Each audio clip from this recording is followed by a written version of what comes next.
Welcome to our council meeting. Once again, we are meeting via virtual means during this pandemic, and as we're about to move back into the national lockdown. Since the new temporary regulations were introduced that allow members to participate in and vote at meetings remotely, the council has been operating virtual meetings. I would like to welcome all those members of the public and press who are observing the meeting remotely. I would be grateful if members could remember the following rules for virtual meetings etiquette. When you wish to speak, please indicate on the chat facility. When you are asked to speak by the mayor, switch on your camera and unmute. Then remember to switch off your camera and mute when you have finished speaking to save bandwidth and reduce background noise. I will now ask Joanne to invite each of you alphabetically in turn to switch on your camera and unmute to introduce yourselves so that we can record your attendance. Thank you, Mr. Mayor. I'll read out members' names in alphabetical order, starting with Councillor Baines.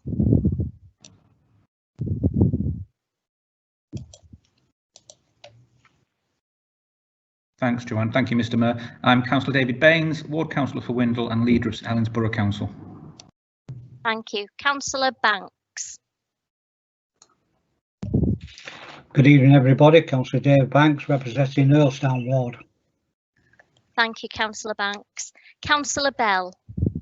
Good evening, Councillor Jeannie Bell, representing Newton Ward and Cabinet Member for Safer, Stronger Communities. Thank you, Councillor Bell. Councillor Bond.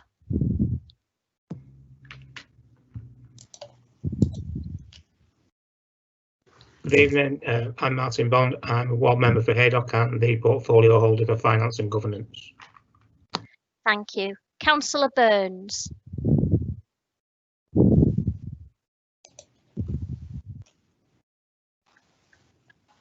Thank you, Joanne. Good evening, everybody. I'm Anthony Burns. I'm a councillor for Haydock and the Cabinet Member for Public Health, Leisure, Libraries, Arts and Heritage. Thank you. Councillor Charlton.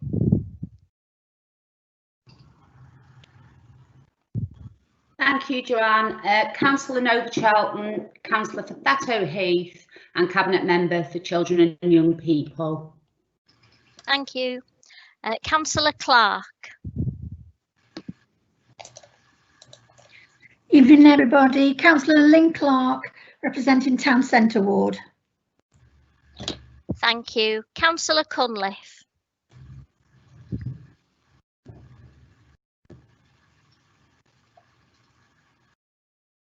So, Councillor Cunliffe, you're on mute.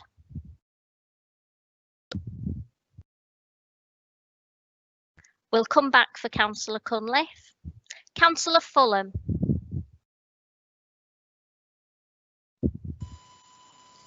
Evening, John Fulham, Councillor for Mossbank.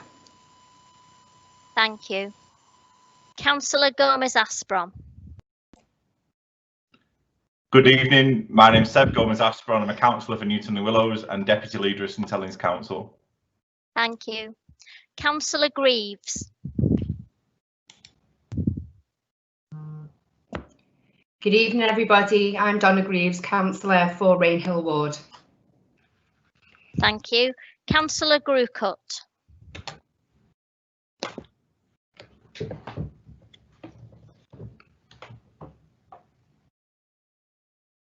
Good evening, I'm Kate Grokert, Councillor for Parr Ward and Cabinet Member for Education, Skills and Business. Thank you. Councillor Grunwald. Thank you, Jo, and I'm Barry Grunwald, councillor in Rainhill Ward. Thank you. Councillor Hattersley.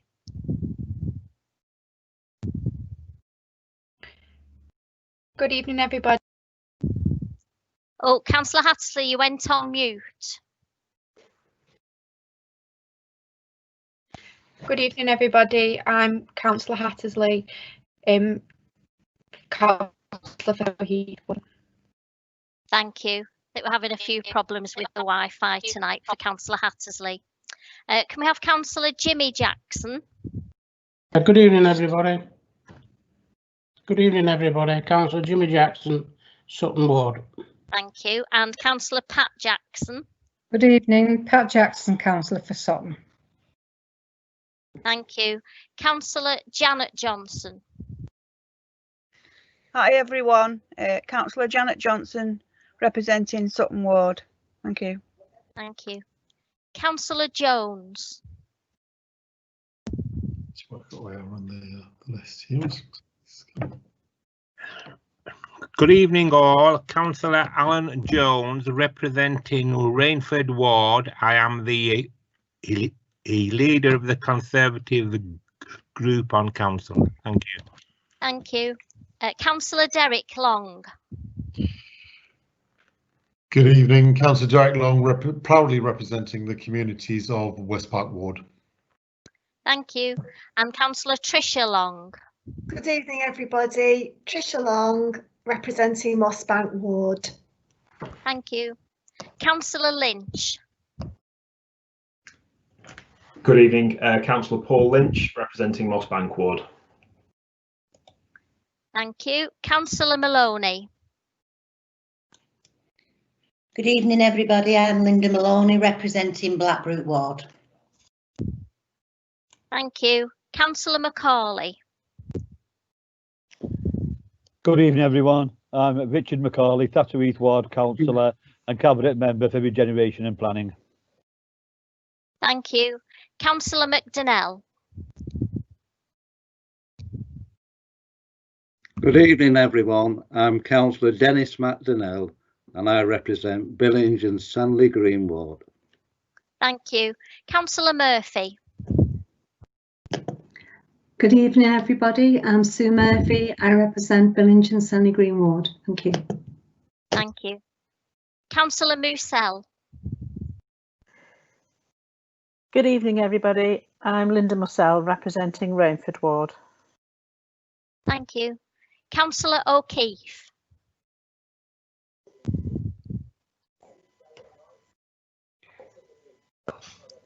Councillor David O'Keefe, representing Bold Ward and leader of the Green Group on the council. Thank you. Councillor Osundeko. Good evening, everyone. I'm BC Osundeko, Councillor for PAR. Thank you. Thank you. Councillor Pearl. Good evening, everybody. I'm Councillor Jeff Pearl, representing Eccleston Ward. Thank you. Councillor Pearson.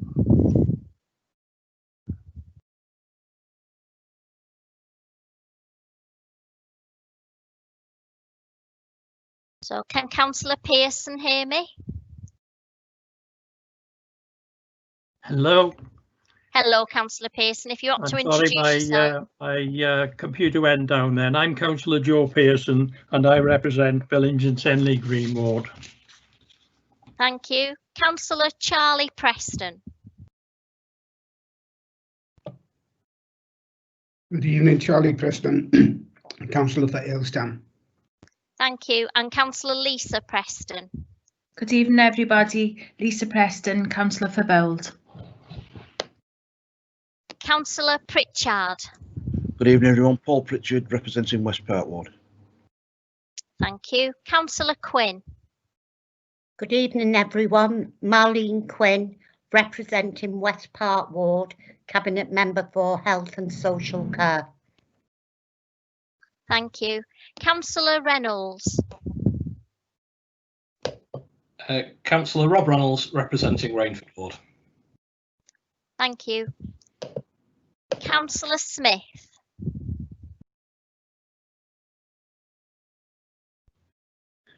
Good evening, all. Councillor David Smith, representing Newton Ward. Thank you. Councillor Sweeney.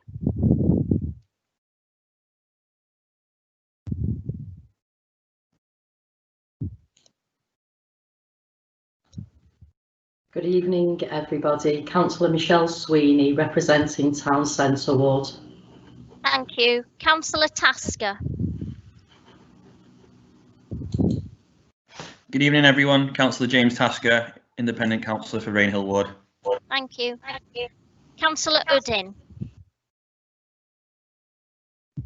Good evening, everyone. Mansia Uddin, Councillor for Windle. Thank you. Councillor Vanderberg. Good evening, everybody. I'm David Vanderberg. I represent Haydock Ward. Thank you. And Councillor Wiseman. Hello, good evening, everybody. I'm Councillor Wiseman, representing Bold Ward and current Chair of Commission. Thank you. And can we go back to see if we've got Councillor Cunliffe, please? Hi, Joanne. Yeah, Councillor Cunliffe, Councillor for Blackbrook Ward. Lovely. Thank you. That's all in attendance, Mr. Mayor, without apologies. Thank you very much for that.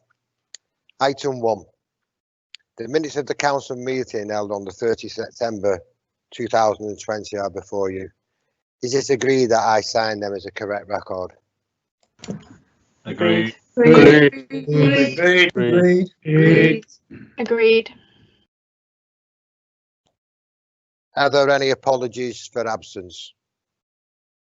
Hello, Mr. Mayor. Yes, apologies have been received from Councillors Bowden, Haw, Gill, and Councillor Sims is on other council business. Thank you. Item 3. The Constitution requires that I should invite any declarations of interest from members in relation to items on the council summons. Could you say your name and the item you have a declaration of interest in, please?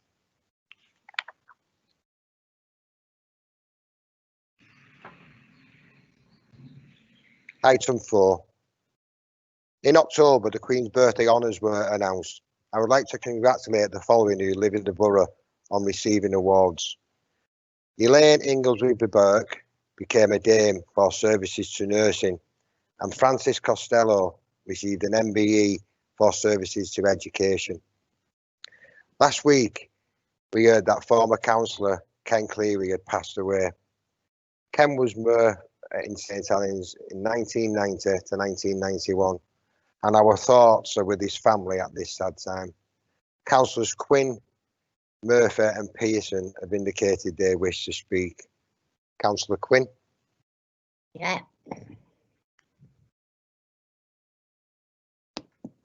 Thank you, Mr. Mayor. Yes, my connection with Ken goes back 49 years when I moved up to Garswood after getting married. Ken made himself aware to me because we were both members of the Labour Party. When Garswood came into St Helens, Ken then really stepped up the mark in wanting to become a councillor. He'd been heavily involved in parish councils, but then he wanted to be a district councillor. We campaigned in Garswood for him, I campaigned in Mossbank for him, and in Queen's Park Ward. Ken always held children very, very close to his heart. He was one of the founder members of Home Start and a visitor, a regular visitor for them. And I know members know the work that Home Start does. And Ken did that for many, many years. On top of Home Start, Ken, as mayor, decided his charity would be what St Helens really needed. He wanted to champion fundraising for our hospice. Ken was the first mayor that had the hospice, the fundraising as his charity. Recently, Ken has experienced incredibly bad health. He'd always suffered with arthritis, and a few years ago had a leg amputated, but it didn't restrict him from his involvement in parish council work, in the community, whatever. He was a governor on many schools, and I think up till recently, he was a governor on 3 schools. So he's always worked actively.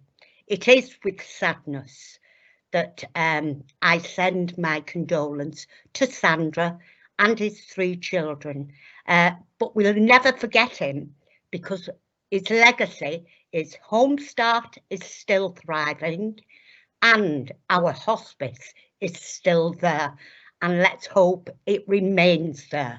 That's all that I can say. He is remembered with fondness. Thank you. Thank you, Councillor Quinn. Councillor Murphy. Thank you, Mr. Mayor. George Kenneth Cleary, MBE, or Ken as he was known to all of us, was the beloved husband to Sandra for 59 years. He had his 3 children. He has grandchildren, great-grandchildren, who he absolutely adores and was very, very proud of. Ken was a friend of mine and my family's.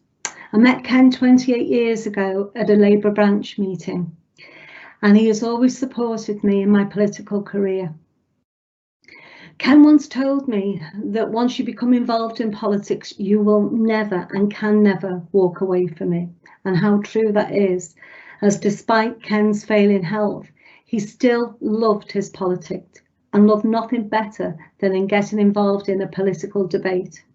But Ken loved St Helens Borough and its people, and he served them well over the years. He worked tirelessly for the people. My colleague has just mentioned the work he did at Willowbrook Hospice, volunteering for Home Start, which was a great passion of his. On the schools, he held children very close and dear to his heart. He was a borough councillor, parish councillors, and he was the chairman of NAOC. Ken always remained a strong voice, a Labour voice for the people of St Helens. Over the past year or so, I spoke to Ken almost daily, and despite his failing health, he always kept abreast of what was going on in his town and in his beloved Labour Party. George Kenneth Cleary, MBE, thank you for the work you have done for the people of St Helens. You've earned your rest. Rest in peace, my friend. Thank you, Mr. Mayor. Thank you, Councillor Murphy. Councillor Pearson. Thank you, Mr. Mayor. I've known Ken for 40 years since I first came to live in Garswood. During that time, Ken served the residents of St Helens, Village and Senley Green as a district councillor, parish councillor and mayor. His commitment to public service has been absolute and enduring. In recent years, Ken has not enjoyed the best of health, but he did not allow this fact to interfere with his work, particularly as a parish council. For many years, he's been chair of the parish council, and in that capacity has helped bring about major developments and services to the area, for which we, the residents, are most grateful. I wish to put on record our thanks and gratitude for all the improvements Ken has brought about in our neighbourhood. On behalf of myself, members of the Parish Council and residents of Billings and Senley Green, I wish to offer our condolences to Sandra and family for their loss. Ken has left us now, but he will be remembered fondly for many years to come.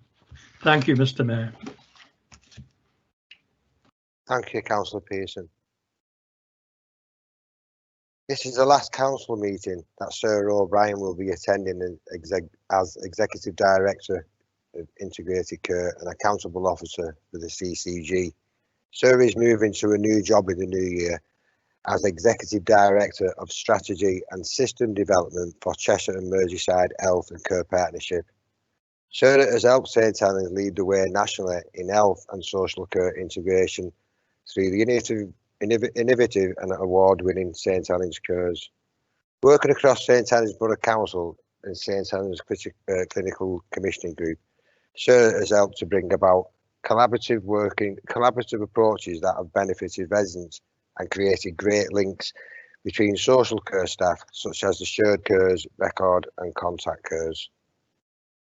Sarah has also led former People's Services Directories, now integrated health and social care. Through a period of change and particular challenge dealing with the COVID-19 pandemic, I'm sure you all share our huge thanks to Sarah for her support and services over the years. We will be really sorry to see her go, and wish her all the very best of luck in her new role. We were also delighted to hear that Sarah has been appointed an honorary professor for Edghill University for the university's new medical school in recognition of her expertise and the mutual values she shares with Edghill to improve people's life chances. Many congratulations, Sarah. It is well deserved. Councillor Quinn, Charlton of Long have indicated they wish to speak. Councillor Quinn. Thank you, Mr. Mayor. January 2018 was a very important day. In that calendar, we interviewed Sarah, and it was for the first time for an integrated position with the CCG and with health, with the local authority. Sarah was successful. She got the job and she started in that position on June the 1st. From January to June, she spent practically every day within the local authority shadowing Mike Wyatt, and in March actually took over and started to operate as the director. The improvements that have come about with integration are so vast to even begin to mention. The benefits are for the people of St Helens, and Sarah worked tirelessly in improving all of that for the residents within St Helens. I don't think when Sarah was appointed, she thought she'd be spending such a short time with us. It's just over 2.5 years, but she's moving on. And you know the old saying, if you've got something good, spread it about.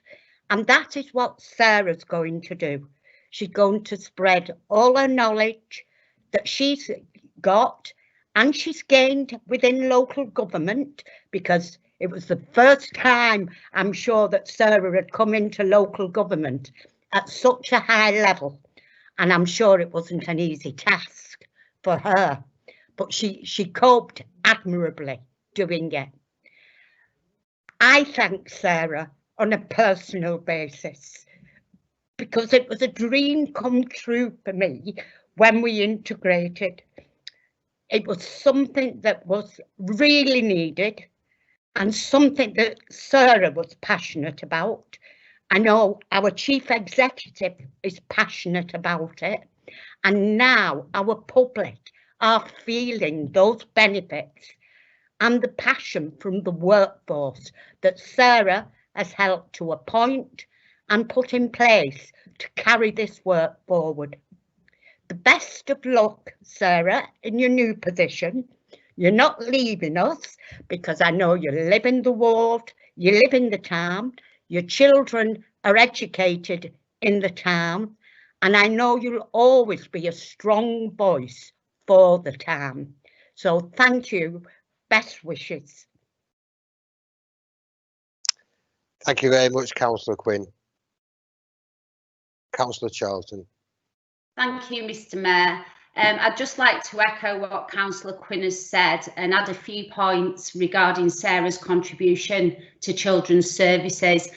Anyone that's had the pleasure to work with Sarah will know that she's got a tireless energy and enthusiasm, and it's that energy and enthusiasm that she brought to children's services, and I have to say, during a particularly difficult time.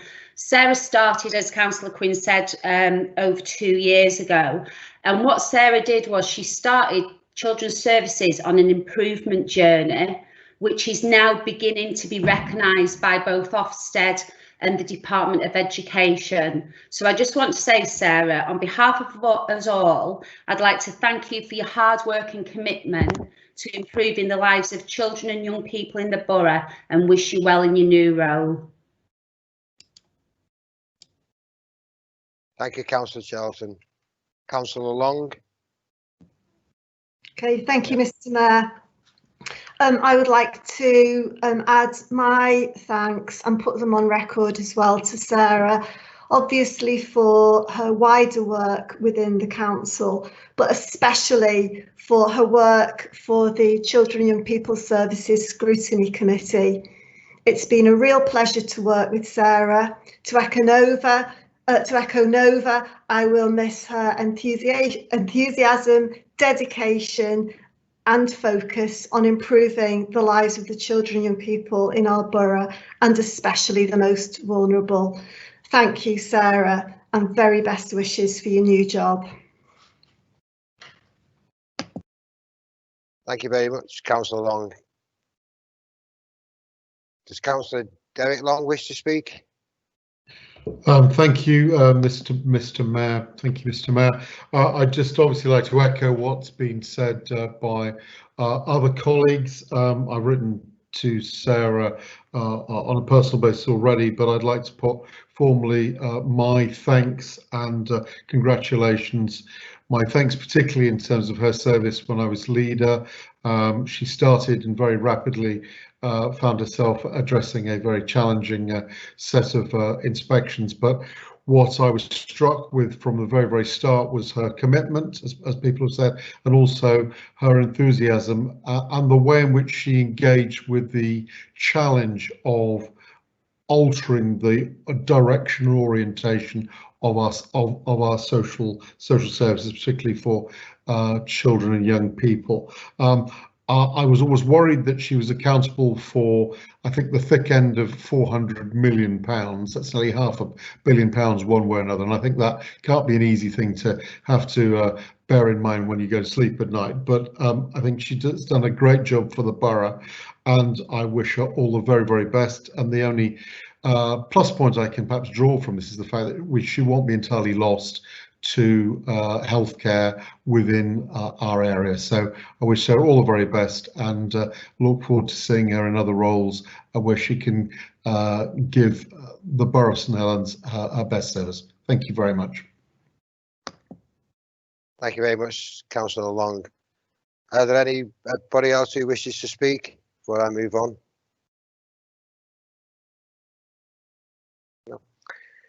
Items 5, 6 and 7. No questions or deputations have been submitted in accordance with the provisions of these procedure rules. Item 8. Budget Strategy 2021 to 2022 is before you. Councillor Bond.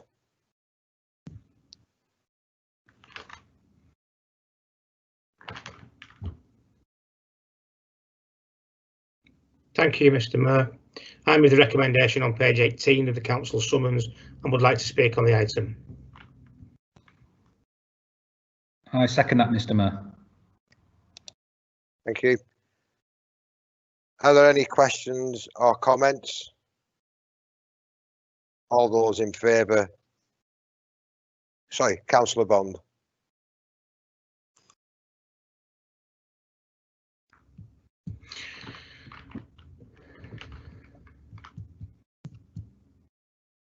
Thanks, Mr. Mayor.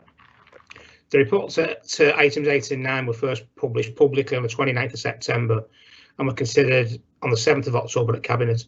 I spoke at length on each item then and propose tonight to speak on both, but mainly focus on item 8, which is the item before us now.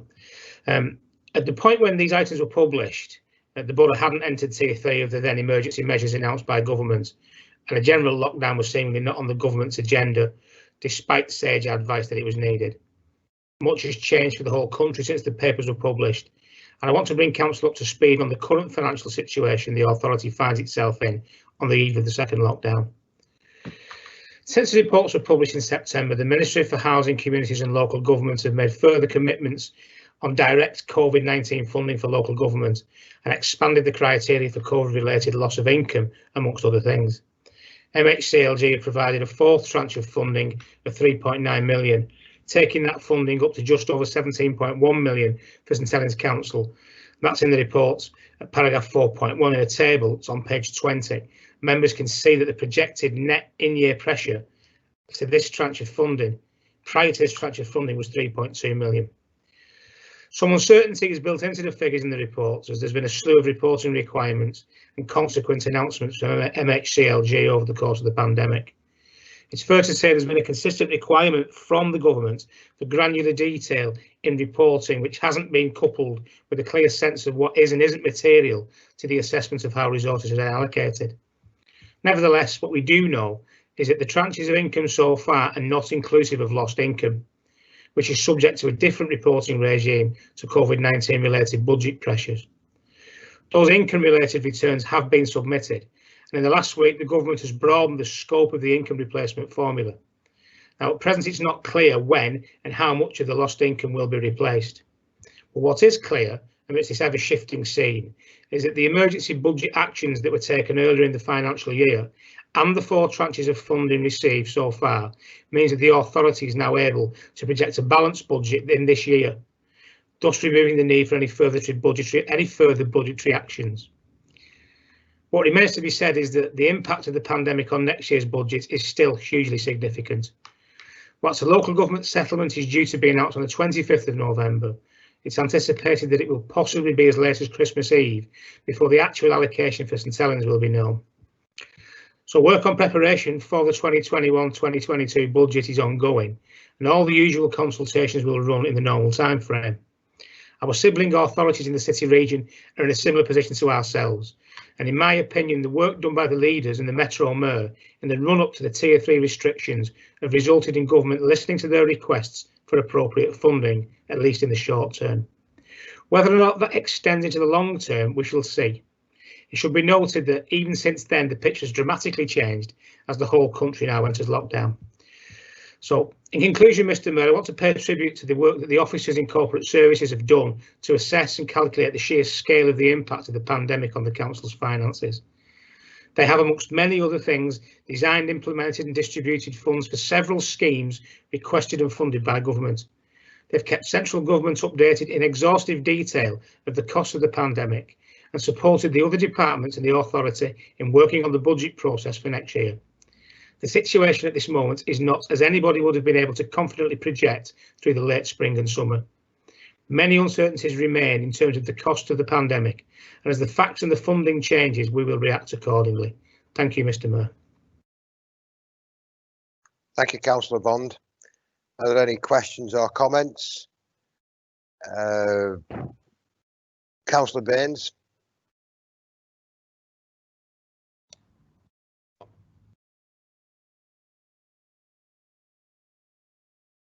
Thank you, Mr Mayor. I'd just like to thank Councillor Bond and officers for the work that's ongoing to manage council finances at this most difficult time. I echo everything that Councillor Bond has just said. I'd also like to put on record, Mr Mayor, my thanks to other group leaders and our MPs who last week joined me in writing to government to highlight the huge budget gap that we face through no fault of our own and the desperate and growing need for financial certainty and support. A budget gap of 20 million, which is what we're looking at in the next 12 months, Mr Mayor, will inevitably mean extremely tough decisions for all of us. And we will continue to do all we can locally and with partners regionally and nationally to lobby government for the support that we need. Thank you, Mr Mayor. Thank you, Councillor Baines. All those in favour, please say. Just a moment, Mr Mayor. Sorry, Councillor Jones, I've got you. Thank you very much. May I speak? Thank you. Thank you for calling me. You're yes, we have had some problems here, haven't we, with the funding going forward on COVID. And I was happy to sign the letter that was signed by all group leaders. We must make a government aware of our individual problems we have here in St Helens, because whatever our parties, this COVID is sort of higher than party level. We must not let party politics get in the way of us working for the people of St Helens. Thank you. Thank you, Councillor Jones. Are there any other questions or comments? All those in favour, please say. Agreed. Agreed. All those against? Any abstentions? I declare the motion carried. Item 9, the Financial Monitoring Report, period 2, 2020-2021 is before you. Councillor Bond. Thank you, Mr. Mayor. I move the recommendations on pages 28 and 29 of the council summons. I second that, Mr. Mayor. Councillor Bond. Thanks, Mr. Mayor. I'll only speak briefly on this because, again, I'm conscious that time has passed since it was originally published. The report sets out the council's business as usual position for the 2020-21 budget up to the end of the second quarter. The additional pressures are reported in item 8, and it shows a variance against budget of 1.54 million, which is an increase of 0.9 million since the previous financial monitoring reports, which was at Cabinet in June. The portfolio positions are offset by a favourable variation of 0.28 million in council-wide budgets, and the resulting forecast position is set at 1.26 billion as a variation against budget. I did previously report that as part of the setting of that budget, a 5 million contribution from reserves was accounted for. In addition, portfolio savings of 5 million were agreed to arrive at the statutory obligation of a balanced budget. Despite the challenges of COVID, 64% of the savings are expected to be achieved this year, and credit's got to go to the officers and portfolio holders for driving those savings. However, in some areas, inevitably COVID impacts delivery of those savings. So it's forecast that 1.4 million of those agreed savings can't be delivered during the year, and a further 0.3 million is at risk of not being delivered. In the capital aspects of it, the capital investment programme is summarised at section 3, and there's some detail in section D, in Annex D. The most significant of those issues is the relocation of Brentford Special School, which Cabinet passed at a recent meeting. It also shows some additional funding from the City Region Authority in relation to highways programmes and £1 million accelerated town deal funding for the demolition of Shallon Way car park. Scheme costs have been reprofiled for some elements of it, but overall costs of the scheme remain unchanged for Parkside. Section 5 of the report provides some narrative in respect of other matters, as I've already mentioned, and officers are now preparing the Q3 report. The pandemic looms large over the fiscal position, and I've dealt with that substantively in item 8, so I'll move the report saying no more now, Mr. Chair. Thank you very much, Councillor Bond. Are there any questions or comments?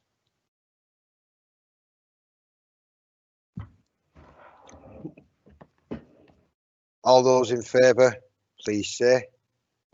Agreed. Agreed. Agreed. Agreed.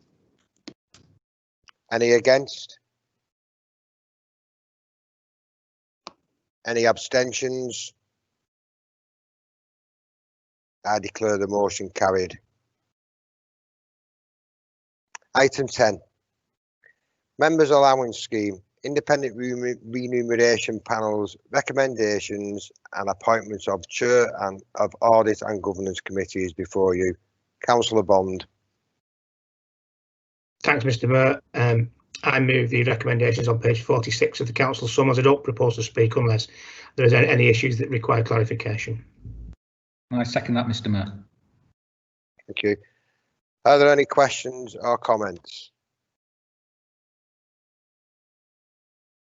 All those in favour, please say. Aye. Agreed. Agreed. Any against?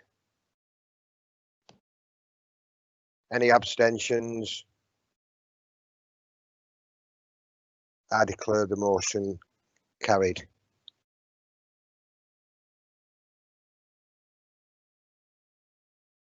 Item 11. The Overview and Scrutiny Annual Report 2019 to 2020 is before you. Councillor Clark.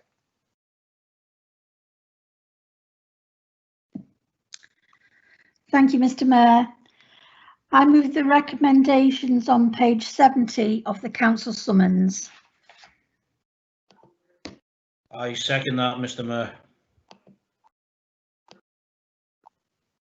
Councillor Clark.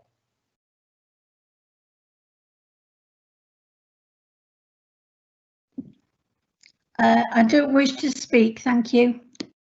Okay, Councillor Clark. Are there any questions or comments? All those in favour, please say. Agreed. Agreed. Agreed.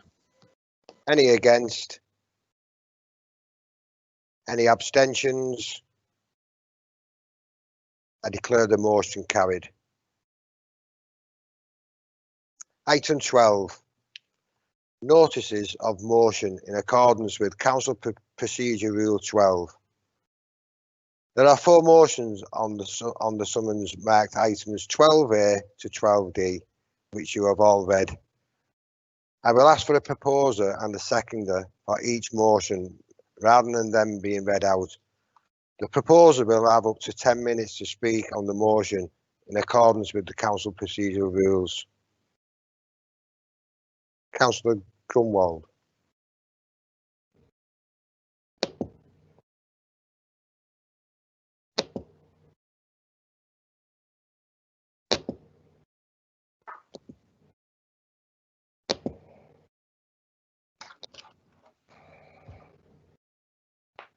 Thank you, Mr. Mayor. I propose the motion on page 97 of the council summons.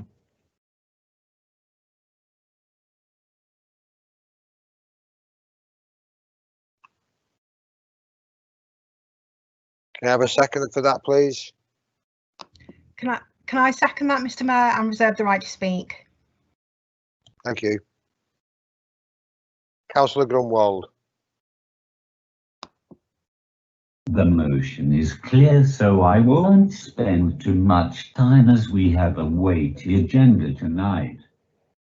But the issue of laughing gas canisters strewn across our borough is no laughing matter. The RCN report said it was the second most popular drug between 16 and 24-year-olds, only with cannabis being ahead, but being no doubt this is a gateway drug. Research shows that people often use nitrous oxide in conjunction with cannabis or alcohol. I'm also concerned hippie crack, as it's also known as, with it maybe being seen as being a glamorous drug.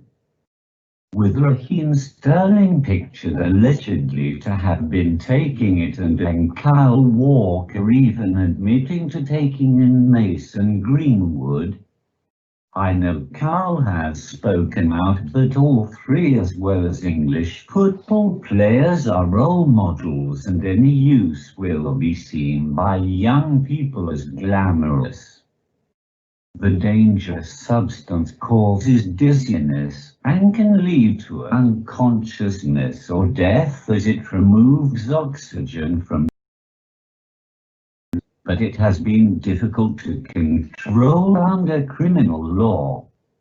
The anesthetic gas is still used for pain relief during dentistry and childbirth, but outside of that legitimate arena there has been a legal grey area for years. It's already illegal to sell to under 18s. If there is a risk, they will inhale it. But it remains easy for adults to buy. Mainstream online vendors advertise the product, although usually indicating that it is to be used for the production of whipped cream. The product reviews usually suggest otherwise. One reads, "Quality product. I ordered on a Friday and charges were meant to come on Tuesday, but arrived on the next day. Good laugh with makes at a festival." I mean in the kitchen whipping cream. So although this motion does not deal with it, there is obviously more for online retailers to do.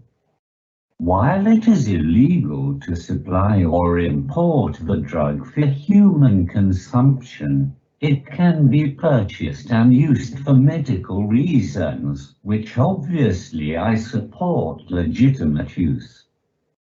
It is clear that there is currently not enough education and outreach being done to draw people's attention to the early signs of irreversible nerve damage. Tingling in their tongue and fingers, for example. I therefore call on the Council to further support local services in disseminating harm reduction and educational materials on nitrous oxide. The Royal College of Nursing has said that there is a lack of understanding about the health consequences. I know the Tories have slashed and decimated our public health budget, but this is a serious concern that must be addressed. The issue was first raised with me by Rain Hill resident John Allison looking to ban purchasing for under 18s, but apparently it already is with the government introducing the Psychosubstances Act 2016, but I've already got a commitment from our communications team to make it more widely known, as I myself never knew of age limit. I have seen them on a number of streets and parks across Rain Hill and across the borough there in every ward, and it is not unusual to see them now. Empty silver canisters of nitrous oxide or laughing gas have become a common sight. They may have become the new fag, but and this isn't in any way meant as an attack on teenagers or young people. They are not the villains of this piece. The toll on the mental well-being of young people forced to be apart from their friends has been really difficult. And let's be honest here, every generation has experimented with and will continue to use recreational drugs and alcohol of some kind, but the pandemic has added to this. So I'll wrap up and hopefully all members can support this motion. Thank you, Mr. Mayor. Thank you, Councillor Grunwell. I have a number of members who wish to speak. So Councillor Long.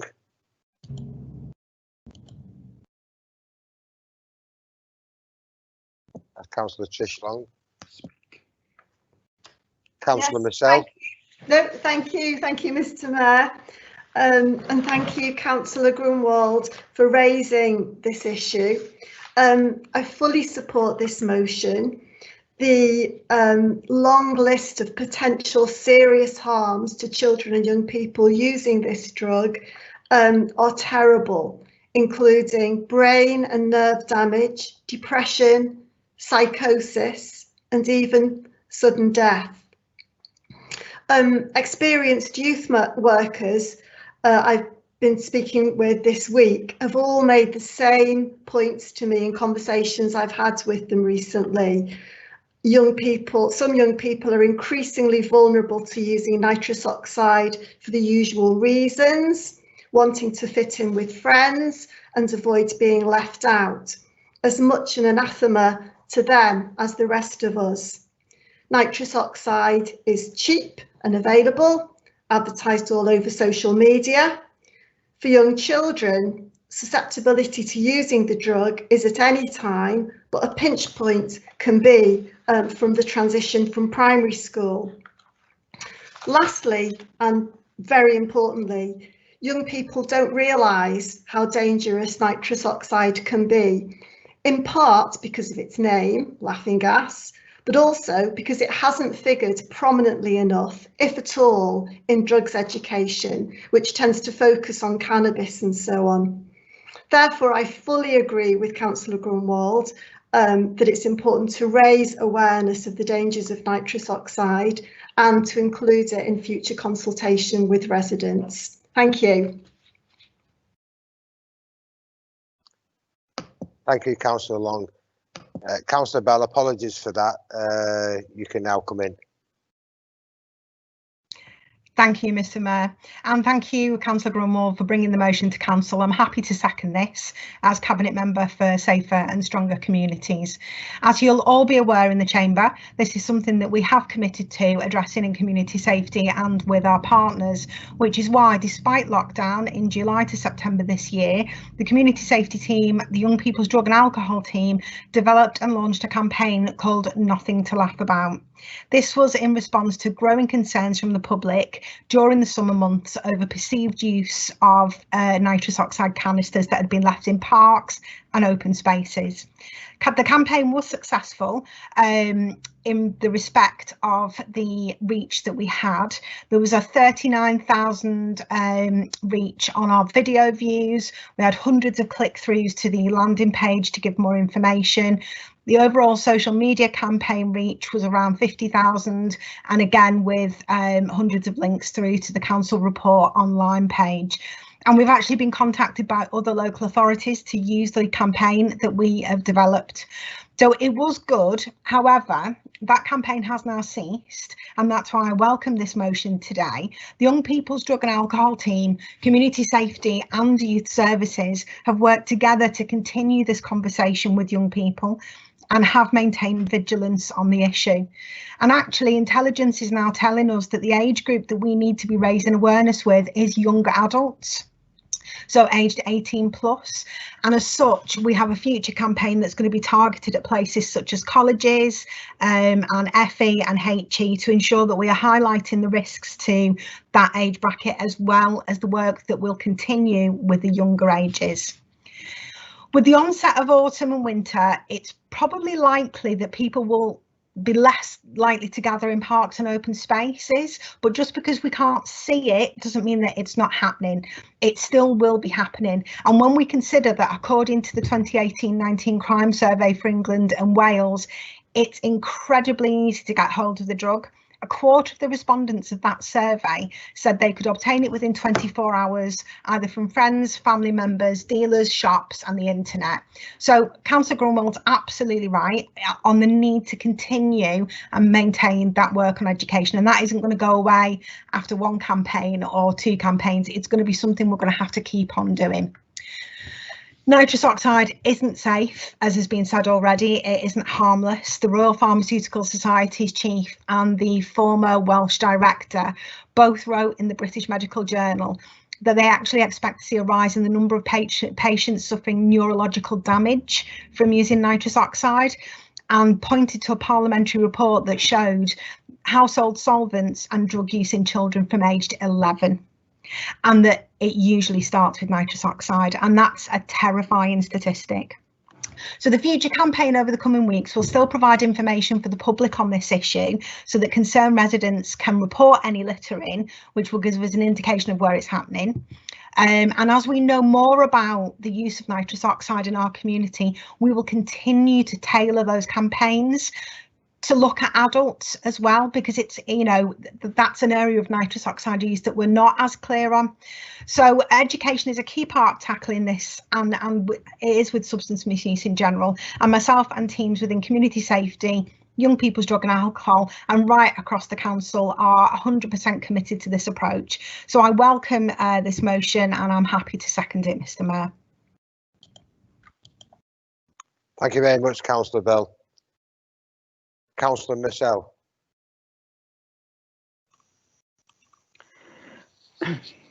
Thank you, Mr Mayor. As you'd expect, I wanted to respond on this. This report was published by the RCN at the conference 18 months ago in Liverpool, and it used data from the ONS from 2006 to 2012, and there has been no update on the data since then. But everything that's been said up to now is quite correct. The research is showing that the younger people who are using it don't realise the lasting effects that nitrous oxide can have. It prevents the absorption of vitamin B12, which ultimately gives them nerve damage and neuropathy, and then the long-term damages of that last into the older age. There's a significant lack of understanding from the professionals of nitrous oxide on health and well-being of individuals, and raising this awareness locally with professionals and young people must continue even in these extraordinary times. Public health and drugs teams need to access materials which will result in a better public information awareness, and the risk of helping members of the public to stay safe is something that we've got to continue doing, and we support this motion. Thank you, Mr. Mayor. Thank you, Councillor Marcel. Councillor Osland-Echo. Thank you, Mr. Mayor. I would just like to add my voice to this motion on nitrous oxide by Councillor Grunwald. Nitrous oxide is a gas that was discovered by Joseph Priestley in 1772. It is actually used in human and vet medicine as an anesthesia due to its pain relieving effects. It is often referred to as laughing gas because it can give those who inhale it an euphoric mood. But nitrous oxide misuse has gained popularity very recently among the young adults. Like other speakers rightly said, it is relatively cheap and easy to buy online. A government-funded drugs advice service, Frank, emphasized that inhaling nitrous oxide directly from the canister is very dangerous because due to the fact that the gas is inhaled under such a high pressure, it can cause spasm and damage to the throat muscle, and it can actually stop a person breathing. Frank also said that nitrous oxide can cause severe headache, dizziness. It can stop people thinking straight, and it can also cause some intense feeling of paranoia. The misuse of nitrous oxide can also cause permanent damage to the brain as well. It's been reported to result in arterial occlusion, temporal cerebral infarction, and this can also lead to result in deep venous thrombosis and pulmonary embolism. Also, an increasing recreational use of nitric oxide may result in vitamin B12 deficiency, and this can also result in oxidation with cobalt. And a clinical study has also showed that deficiency of B12 can even cause an increased risk in relation to COVID-19 symptom severity, in addition to other health risks. So ever since the Psychoactive Substances Act came into effect in 26th of May 2016, it's been illegal to supply and import nitric oxide for human consumption. The Home Affairs 2018 review of Psychoactive Substances Act showed, for example, that criminalization of the new psychoactive substances without education of the serious risk associated with it may not really lead to, may not really reduce the use among vulnerable communities and young adults. So our council's consultation on the development of the use and content of future public space order is actually an opportunity to disseminate information on the harm of the nitrous oxide. This could really be a smart enlightenment and education, and it can also be keyed into the anti-littering campaign, which I am very passionate about. And these are the reasons why I'll be supporting this motion tonight. Thank you, Mr. Mayor. Thank you very much, Councillor Osland-Echo. Are there any other speakers? Mr. Mayor, may I make a comment? I have to say this. I don't know if people are aware, but my wife has not been well of late. She's now just had a bad attack, and I'm going to have to leave the meeting to look after her. I apologise to the council for that, but thank you very much. Thanks to Councillor Jones. I hope everything's okay. Thank you very much. Are there any other speakers? Councillor Grunwald, do you wish to sum up on your motion? just want to thank everyone for speaking and supporting this motion. It is an important issue. As I said, we have a weighty agenda, so I won't say any more. Thanks, Mr. Mayor. Thank you, Councillor Grunwald. All those in favour of the motion, please say. Agreed. Agreed. Agreed.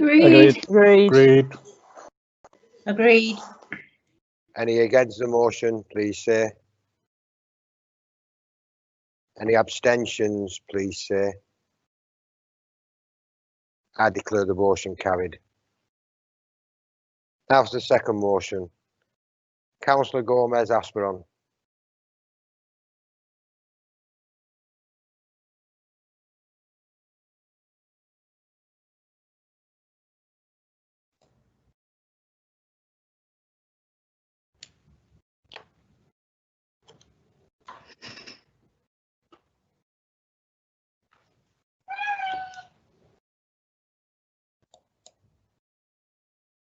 Councillor Asperon.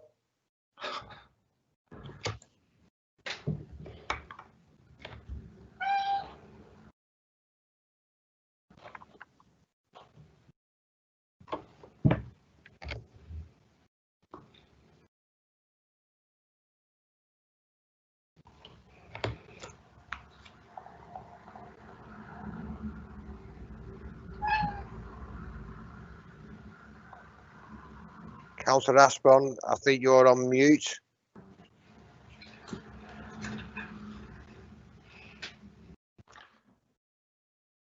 You're now unmuted. You can speak.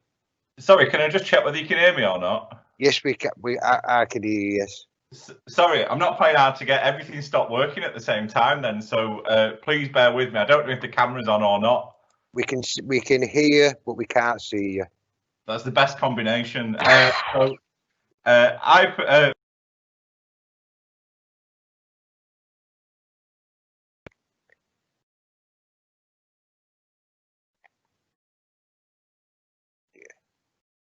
just give Councillor Gomez Asperon a few seconds.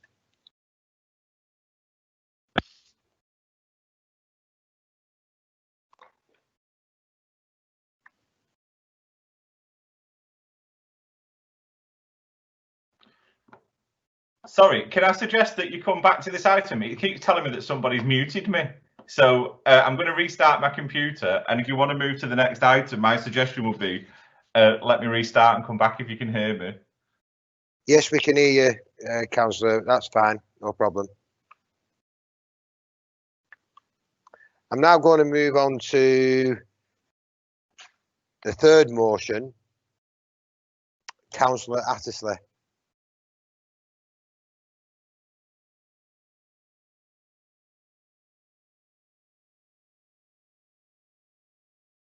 Just give you a couple of seconds, Councillor Attersley. Thank you, Mr. Mayor. I propose the motion on page 101 of the council summons. I second the motion. Councillor Attersley. Thank you, Mr. Mayor. The United Nations have set out 17 Sustainable Development Goals that should be met by 2030. These goals are in place to help countries across the globe tackle common issues and develop sustainably. Some of these goals include ending poverty, gender equality, quality education and jobs for all, and combating climate change. The adoption of my motion tonight will mean St Helens Borough Council will have clear goals that align with our borough's priorities, helping us to be accountable and focused towards developing the borough sustainably. It is important for us to note the broad nature of sustainable development. It encourages a holistic approach that responds to all the needs of our residents. Sustainable development encourages us to live and meet our needs without compromising the ability for future generations to meet their own needs. Therefore, it inspires adaptive thinking across all of our services. We need to ensure that our schools work for all of our children, our developments encourage prosperity, and that we are continuing to be considering our environmental footprint. and that the health and well-being of our residents is supported. These are just a few expectations of sustainable development and what they should look like within our borough. Despite facing enormous pressures and sustained funding cuts, St Helens Borough Council has maintained the provision of essential services for our communities. However, with the climate crisis getting worse, austerity continuing, and the deadlines becoming carbon neutral fast approaching, we need to find ways of delivering these services efficiently, inclusively, and sustainably. Whilst adequate central government support is much needed and ultimately the key factor in Council's ability to function effectively, it is still vital that we continue to deliver efficient services for the people of St Helens, and I believe that the only way to keep this up is through holistic, sustainable changes to every service we provide. We have committed to 6 borough priorities, which are to ensure children and young people have a positive start in life, promote good health, independence and care across our communities, and create safe and strong communities for our residents. Support strong, diverse and well-connected local economy, to create a green, thriving, vibrant place to be proud of, and finally, to be a modern, efficient and effective council. The adoption of my motion tonight will increase the borough's accountability and ability to achieve these priorities, as it will ensure that we align the 17 Sustainable Development Goals to the 6 priorities.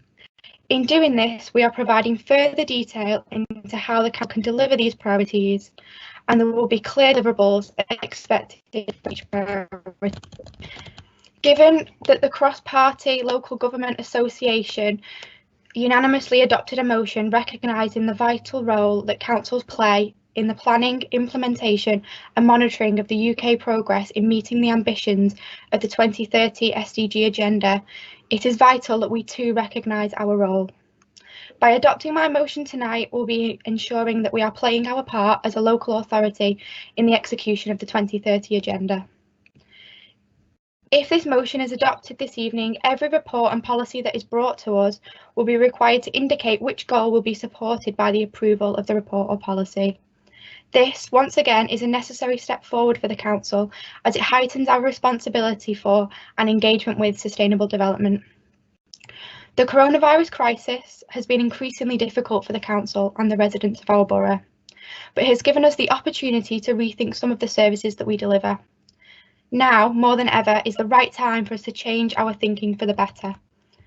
Instead of things going back to normal, we need to continue the innovative thinking to move the Council forward. Therefore, by adopting and committing to these 17 goals, our Council will have the strong foundations to modernise the Council's approach to delivering the borough's priorities. I urge everybody to vote in favour of this motion tonight to cement our commitment to sustainable development within the borough. By voting for this motion tonight, you'll be voting for increased accountability and a holistic approach to the delivery of the borough's priorities. Let's ensure that we unanimously adopt this motion and guarantee that we have a more prosperous, green and thriving borough. Thank you. Thank you, Councillor Attersley. Are there any other speakers?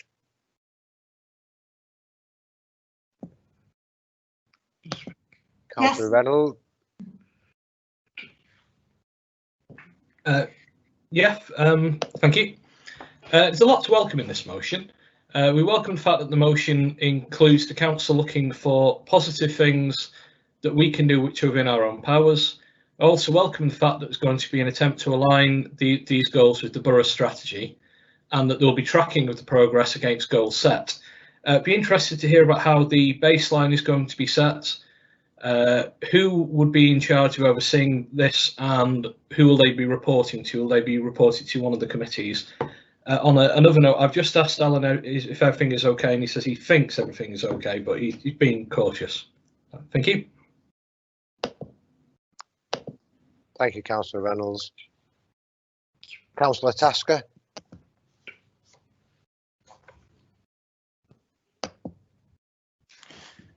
Thank you, Mr. Mayor. Can you hear me? Yes. Yes. Hi. Sorry, it just went off. Yeah. I'm happy to support this motion as well. I think there are some good points in it. There's just one sort of point that I do think it's a bit hypocritical. In the motion, it says about creating a green, thriving and vibrant place to be proud of. Well, I think decisions like last week, where we've seen in bold, where 75 acres of farmland have been approved for warehousing, I don't think that can be supportive of this motion when we're doing actions like that, or what we've seen in Haydock and potentially going to see in Parkside and Newton. So I do support the motion, but I think there are some parts of it that are quite hypocritical in what the council is actually doing compared to what you're saying. I do think it's actions that do speak louder than words. Thank you. Thank you, Councillor Tasker. Councillor Wiseman. Thank you, Mr. Were. I just want to say how proud I am of two of our youngest councillors bringing this motion for their future to this council, and I think we should all support it.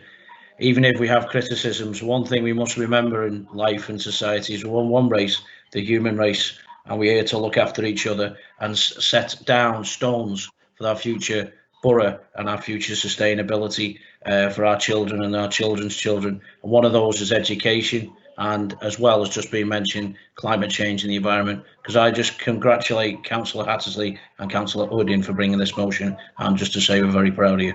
Thank you. Thank you, Councillor Wiseman. Councillor Tricia Long. Thank you, Mr. Mayor, for calling me to speak, and thank you to Councillor Hattersley for highlighting the United Nations Sustainable Development Goals, the importance of engaging with them, and the role the government must play in ensuring appropriate funding to make sure that they can be delivered. The golden thread throughout the goals is a commitment to make life better for everyone, leaving no one behind. It's important to recognise all the work the council is doing to deliver services and attract investment into St Helens, despite baked-in government funding. However, as the latest mid-October report from the Organisation for Economic Cooperation and Development confirmed, child poverty and inequality in the UK are worsening, especially as a result of the pandemic. Another October report confirmed that the rich in Britain are getting much richer. The wealth of UK billionaires increased by over 30% during the past year. The juxtaposition of these two pieces of information emphasises the utterly immoral state of affairs this country's in after a decade of Tory government, highlighted by the government's refusal, for example, to provide free school meals over this half term to children at risk of going hungry. It was so heartening to see the generosity of local businesses like Toast to Roast in my ward and community groups offering to jump in to make this deficit up just before the council thankfully stepped in. So I wholeheartedly support Councillor Hattersley's motion, which I believe will support the work of the council in reducing inequalities, and will also highlight the work central government needs to do to play its part. Thank you. Thank you, Councillor Long. Councillor Jeannie Bell.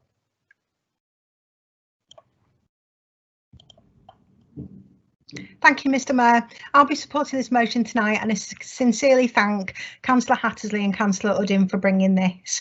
As they've mentioned, there's 17 sustainable goals, and they are very, very wide ranging, but the thread that pulls them together is to make the world and the community that we live in a better place for those people who live there. And this needs to be woven into every aspect of the work that we undertake as a local authority. And it's in my area of safe and stronger communities, it's central to a lot of the work that we do, whether that's using the Green Homes Grant to meet goal number 7 on affordable energy, or working towards goal 16 for peace and justice. Those UN sustainable goals provide a benchmarking framework for the type of organisation and borough that we want to be. It's about everything from good quality education, goal 4, to gender equality, goal 5, from providing good homes to also encouraging industry, innovation and infrastructure, goal 9, and obviously to work towards zero hunger, goal 2. So once again, thank you for bringing the motion, and I'm happy to support. Thank you, Councillor Bell. Councillor Richard Macaulay.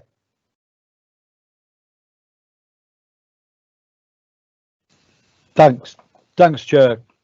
I keep dropping out. Can you hear me okay? Yes. Yeah. Sorry. Well, thanks for that. Well, I've missed a little bit of the debate, but I've caught much of it, and a lot of it's been said really. But first of all, thank Robin for bringing this forward. It's a great motion, and as people have said, it's about people's lives, improving people's lives, and something that we are trying to do as a council constantly. It mentioned that hypocritical of some of the things that has gone through recently. I totally disagree with that. The fact, if we look just recently, where the job figures of the unemployed have doubled in the borough in just the last few months, so creating over 1,000 jobs actually meets these goals, what we're trying to do. The local plan that's going through, again, we've got local policies in the local plan there that will protect our green spaces, the vast majority of our green spaces, and it will give us a green infrastructure plan to protect the biodiversity, also ensuring quality development, housing numbers that our residents need, transport plans, and quite funnily, something that the government are trying to do with the local the white paper on planning is take that away from us, take local decisions and local planning policies away from us and have them done centrally, something we're totally opposed to, and want to keep everything local and keep our brownfield first approach.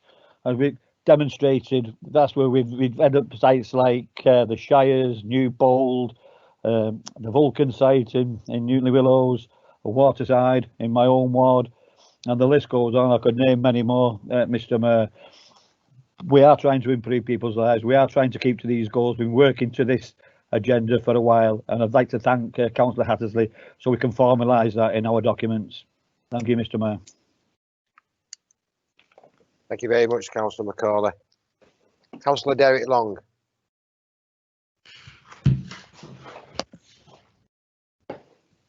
Thank you, Mr. Mayor. I just observe that congratulations to Councillor Hattersley for bringing this resolution. I'm struck very much by the fact that we're very short of hope at the moment in this world. And in 1942, when the Beveridge Report was constructed, which laid the basis for the welfare state, it looked to address things like the 5 giants: want, disease, ignorance, squalor, and idleness. And I think this is a Beveridge Report for the whole world. So it's a fantastic initiative by the United Nations. I'm particularly aware of the 17 goals in it. And I think it's important to recognise you can't pick and choose in terms of the 17 goals. First one is no poverty. Number 10 is reducing inequalities, and number 8 is about creating job opportunities for young people. And I think when Councillor Tasker is picking and choosing between which goals he wants to support, he needs to understand that we need to take a balance of all of these things. And that's why the initiative in terms of the planning application, which was passed, addressed the issue of creating job opportunities. And I particularly put in the importance of job opportunities for our looked after children. You can't pick and choose about these things. You have to take them all together. So I wholeheartedly support this resolution and congratulate Councillor Hattersley for bringing it forward. Thank you, Councillor Long. Councillor Charlton. Thank you, Mr. Mayor. I welcome this motion. A lot of what I was going to say has already been said, but I just want to put on record how sad I feel that we have to bring such a motion about addressing poverty and hunger. You know, we've got kids in our borough that aren't getting fed, and we've got a government that refused to give us money over half term, and as a council we stepped up and we fed children and young people within the borough. You know, the right to a decent education, that should be a given. The facts that we're talking about work and economic growth, we really need to be thinking about what we're here for, and you know, we're here to represent everyone in the borough and drive things forward. So, as you know, what's already been said, really, we're working towards many of these goals. COVID-19 has thrown a spanner in the works in trying to achieve some of the goals, but I think as a borough we will do it, and we will, you know, going forward we'll work hard for people to achieve these goals. And I really want to thank Councillor Hattersley for bringing such a motion to council, and just, well, thank you, Robin. Thank you very much, Councillor Charlton. Councillor Hattersley, do you wish to sum up on your motion? Thank you, Mr. Mayor. I'd just like to thank everyone for their engagement in the debate tonight, and I agree and support many of the points raised by my colleagues. I'd like to reiterate the importance for us to note the broad nature of sustainable development and the fact that it encourages a holistic approach that responds to all the needs of our residents.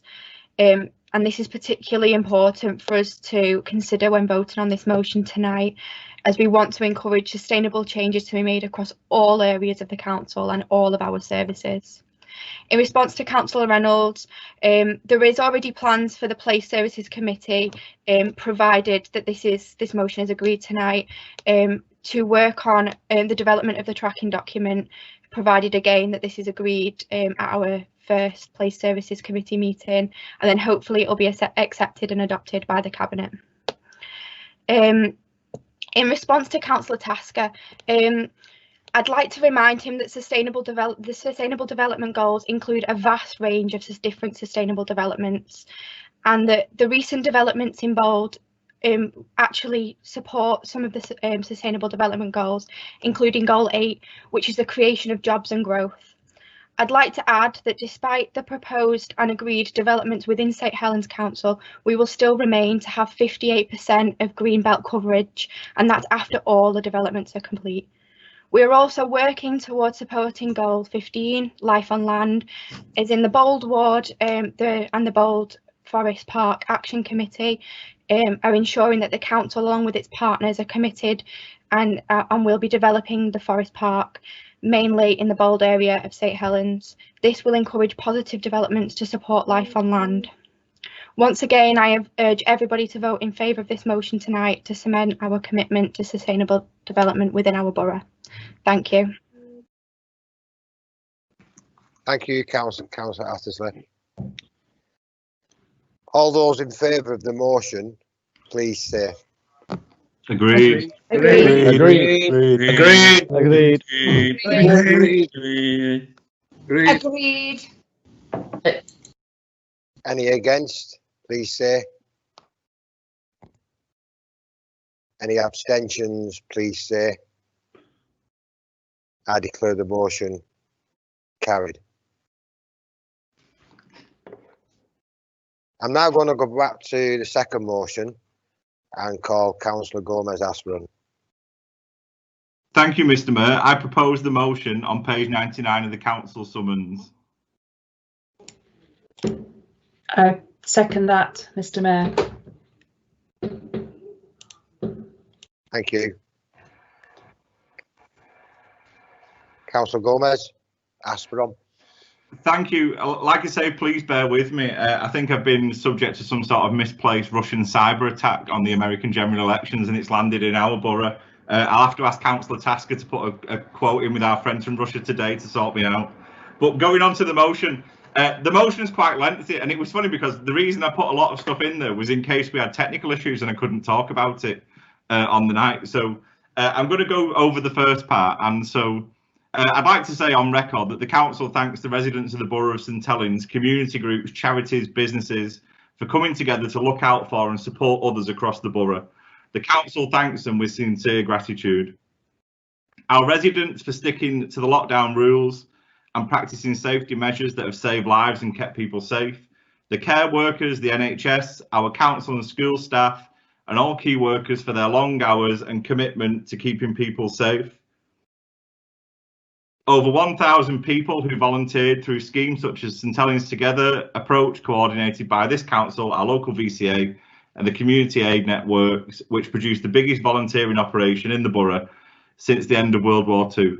And all the people and organisations who gave money, food and other resources and donated premises which are still being put to good use by the council and its partners.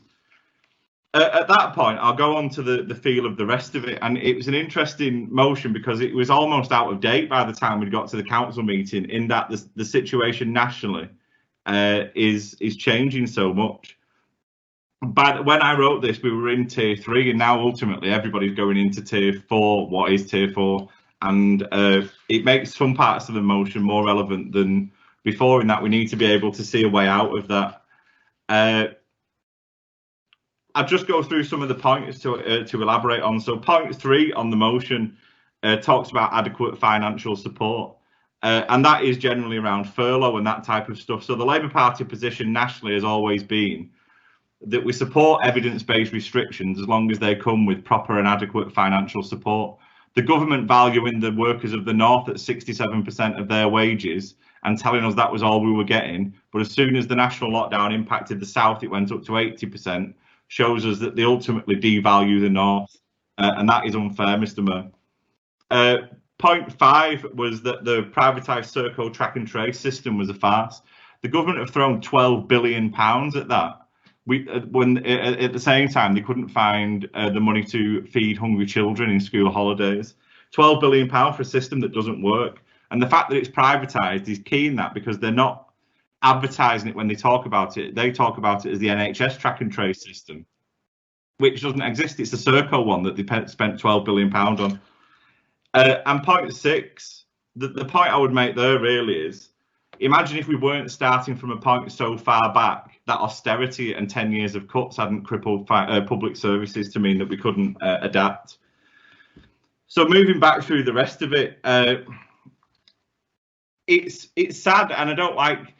At any other time in history, I would love seeing the Tories doing so bad in the polls and being so publicly ridiculed. But on this issue, it's at the expense of public lives and public health, and it's becoming a national embarrassment. You only have to look at the haphazard decision making, which results in so many U-turns on what they've done. And going through some of those, I'll leave the most recent one for the minute on the national lockdown situation. But going back through some of those other U-turns, we have the bereavement scheme. When it emerged that the NHS bereavement scheme would apply to doctors and nurses, but not to thousands of other critical staff, which many of which were all paid. The NHS surcharge back in May, where Boris Johnson announced that £400 annual fee will be paid by non-EU migrants to use the NHS, those same migrants that prop up the NHS and make it what it is. The farce around remote voting in Parliament. So as a pet project of Rees-Mogg and Johnson, MPs were forced back to work, which ruled out the most vulnerable and shielding MPs, as well as any that were pregnant or due to give birth, on the insistence that people go back to Parliament to vote when remote voting was working fine. Obviously, this meeting tonight and my participation isn't a good advertisement of that, but they don't have the same issues, I don't think. Free school meals, the whole thing was a farce. It was certainly Marcus Rashford 1, Boris Johnson 0 when it came to that. How can you not feed hungry children? The contact tracing app I've touched on, which is a 12 billion quid waste of money. The A-level fiasco for results, which was a U-turn that came too late, and most kids had already missed the start time in September for whichever university they wanted to go to. And you can go on and on. The U-turn on housing evictions, the advice around face masks in general. And then I come back to them encouraging us to go back into work, and then within weeks going into a national lockdown. And that was a national lockdown where the scientific advisors were telling them in September, when there was 11 deaths per day, that we needed to go into a lockdown for 2 weeks as a circuit break.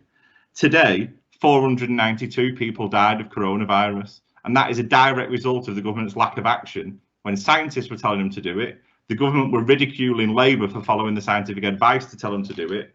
And so we've gone up 480 deaths per day since that time. And that's at the hands of the government. I won't go into much of what Councillor Jones said before, because it's not fair if he's not here to come back. But there's that constant point about let's make it above party politics. But these are political decisions made by politicians, and I'm afraid they're going to have to be held responsible for that. And we've seen what happens in America today with the way that it looks like it's going. The public won't accept centre-right politicians pretending that they know what's best, when really they're just bumbling chances. To move on to the other issues, we've had £300 million wasted on PPE that couldn't even be used, and millions of pounds worth of contracts given without any tendering process to Tory associates with companies set up 20 minutes previously with absolutely no experience of delivering that. So I just put to you all, and Mr. Mayor, it's a national embarrassment. They've not only been unfair to everyone, but the most vulnerable. So hungry kids, the self-employed, elderly, the working, the out of work. And it's definitely a case of Thatcher took the milk, but Boris Johnson took the food out of the kids' mouths. And it's not on, Mr. Mayor. So I'll leave it there, because I imagine there's a lot of people who would like to come in on this, because there's a lot to say. So I'm more than happy to come back at the end, and I would finish my presentation there, Mr. Mayor, and look forward to what people have to say. Thank you, Councillor Gosnell. I have a number of members who've indicated they wish to speak. So, Councillor Grewcoat.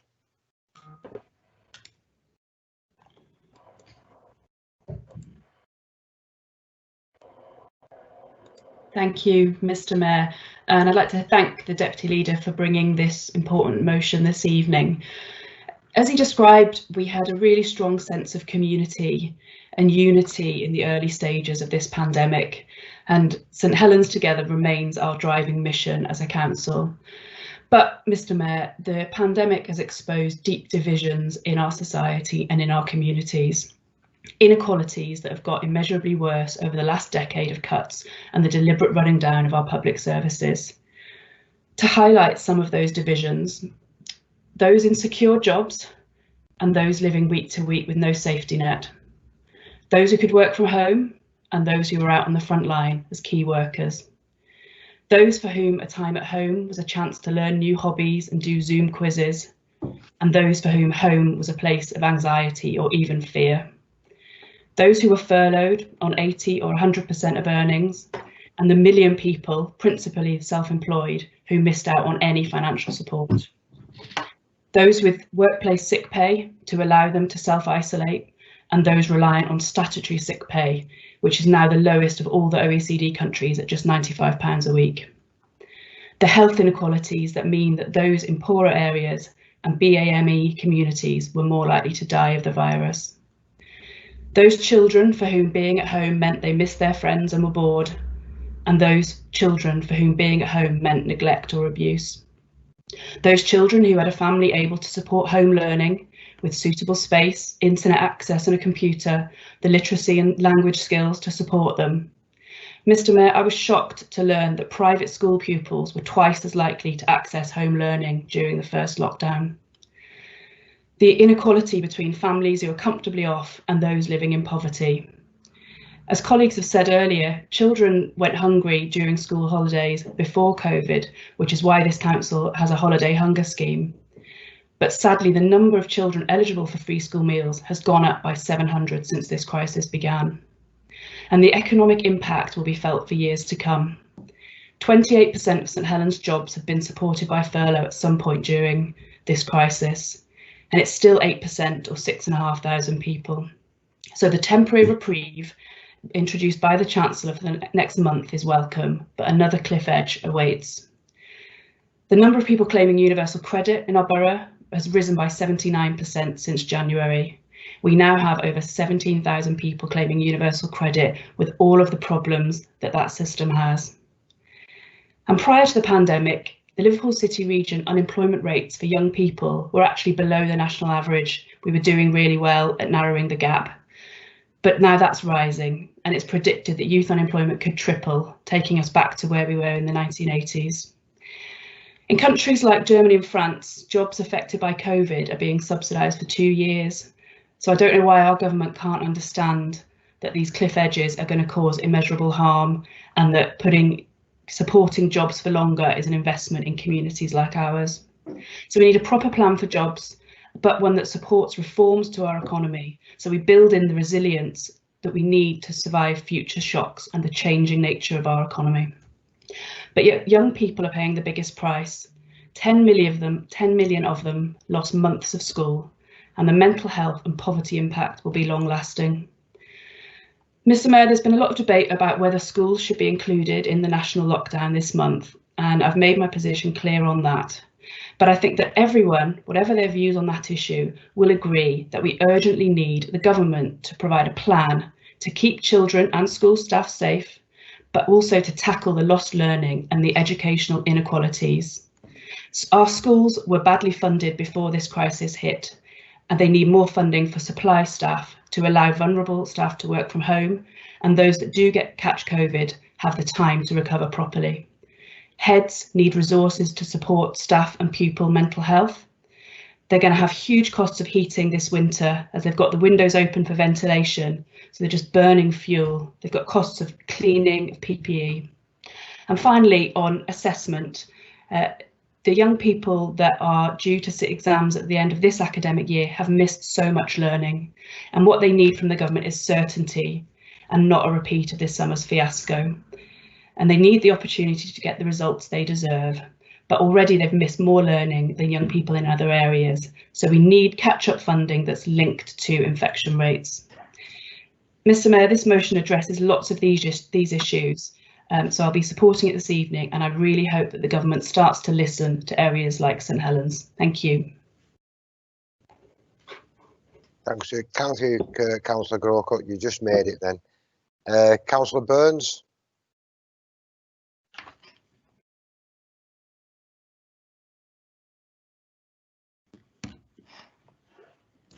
Thank you very much, Mr. Mayor. And again, as Councillor Grocott says, I would like to thank Councillor Gomez-Asperon for bringing this motion to Council tonight. At the very beginning of the pandemic, the very first lesson we learned was that if you don't act quickly, the consequences will be far worse. And it seems a lesson this government have failed to remember.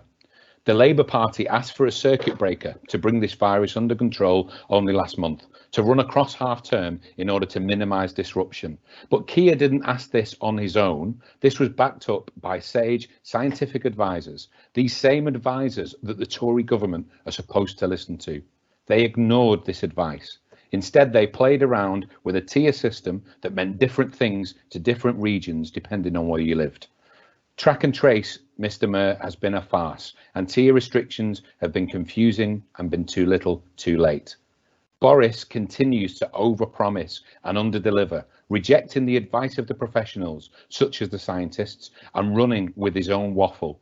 He is confusing, he's not leading, he is arrogant and won't learn from his mistakes, never mind admit them. In fact, his actions remind me very much of a certain individual who is acting very much the same way across the water. And let's all hope and keep our fingers crossed that the people of America don't make that same mistake again. How can we have confidence that this government are going to lead us out of this pandemic? Why do they continually reject the scientific advice? Why do they not listen to any advice at all, such as the ridiculous decision to enforce the closure of gyms in St Helens recently, even though we didn't have a single outbreak in them, and they only then managed to change their mind once they were embarrassed with the contradictions that they made with the Lancashire Tier 3? Why did they fail to act and listen? So when we come out of lockdown in December, Mr. Mayor, what will we come out to? Will the government use this time to reflect on lessons learned? Will they use the time to get track and trace right? Only today, Boris once again laid the blame on the people. People are not shielding enough, he said. The cheek. Perhaps it would help if the government listened to advice and give clear instructions to the people. People don't know if they're coming or they're going. So I do support this motion, and I'd like to thank once again Councillor Gomez-Asperon for raising it this evening. Amongst other things, it addresses the need to use scientific advice, the need to be clear with advice and instruction, the support that is vitally needed by businesses in St Helens. It highlights the absolute mess of the track and trace system and failed promises such as that made by the Chancellor, where the local authority are left to pick the pieces. I'm sorry, somebody off mute, Mr. Mayor. There's some background noise again. So I think somebody left the mic off mute. So we can be proud of how the people of our borough have responded and continue to respond to look after one another. St Helens Together has received local, national and international recognition, and it's all down to the fantastic people of our borough, from Craig Lyon and the team from Blackbrook Royals to all the members of the voluntary sector, businessmen such as Andy McKyle and charity groups such as the Hope Centre, the SBF, Saints Community Foundation, Newton Deli and many, many more, not to forget, of course, the fantastic staff of the council. We're ready to go again to look after one another once again and protect the most vulnerable. And our message to the government is this: we are doing our bit. It's now time for you to do yours. Thank you, Mr. Mayor. Thank you, Councillor Burns. Councillor Baines.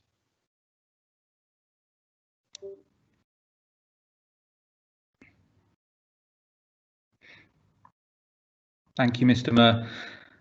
At the start of this crisis, Mr. Mayor, we were told by government to do whatever it takes, and we did exactly that. Over the course of the first national lockdown, as well as continuing to deliver essential services like waste collections and things like library and leisure services in new and innovative ways, we coordinated volunteers and support across the borough through St Helens Together. We delivered over 100 food parcels a week to those that were most vulnerable in our communities. We supported local charities, old and new, working across the borough. We supported our care homes and care workers. We kept schools safely open for vulnerable children and those of key workers, and welcome back year groups in June and July. We supported hundreds of businesses quickly and effectively in numerous ways, whether through administering grants or offering licensing support for them to change the way they operated. And most recently, Mr. Mayor, our councillors worked with other Labour councillors in the City region and our Labour Metro Mayor to put together an emergency fund of £40 million for local hospitality and leisure in the absence of government support. And we've helped all our schools and colleges open fully and as safely as possible. And Mr. Mayor, our residents and businesses did whatever it took as well. The community spirit, resilience and kindness in our communities is incredible. I've always been extremely proud to be from St Helens, but never more so than this year. When we faced our toughest challenges, together we stood up and we met them head on. So, Mr. Mayor, we did more than our bit as a council. Local residents, businesses and charities did theirs. We now need government to do theirs, and that's what this motion is about. I absolutely support the motion, whether it's on jobs and businesses, track and trace, support for schools and education, support for adult social care. The things that this asks for are not outrageous. This shouldn't be controversial. Everyone should be able to support this. So I therefore urge all members to support the motion and send a strong, clear and united message to government. Thank you, Mr. Mayor. Thank you, Councillor Burns. Councillor Reynolds. Thank you, Mr. Mayor. The Conservative group would like to echo the generous tributes paid to those who have done so much to help our community during this really difficult time. Perhaps at some point in the future, it will be appropriate to memorialise that in some more permanent way. But we will not be supporting this motion. Councillor Gomez Aspron demands that the government return the furlough scheme to 80%. That has already happened. He goes on to claim that the most vulnerable have been abandoned by the government, and that is just untrue. The government has spent, by an estimate of the National Audit Office in September, £210 billion supporting Britain through this crisis. And just to list some of the funding that St Helens has received: £13 million in emergency funding, £1.9 million in council tax relief, £31 million in business grants, £19 million in business rate relief, £608,000 in school condition funding, £1.1 million in roughly sleeper support, £1.8 million in infection control in care homes, £1.3 million for test and trace service grant, and £160,000 to support local high streets. I make that to be about £71 million. That isn't abandonment, that is support, real support. This motion demands that the government do something that they've already done and condemns them for doing something that they objectively haven't done. And all we're going to do about any of it is send another letter. This motion is ridiculous. It achieves nothing for the residents of St Helens, but it will get the name of Councillor Gomez Aspron in the local papers, and I suspect that was all it was ever meant to do. You could rewrite the whole 2-page motion in just 3 words. Look at me. And isn't it the measure of the man that he couldn't stop himself taking a shot at Councillor Jones after he'd left the meeting to look after his poorly wife? The Conservative group will be voting against this motion. Thank you. Thank you, Councillor Reynolds. Councillor Trish Long. Almost right, Mr. Mayor.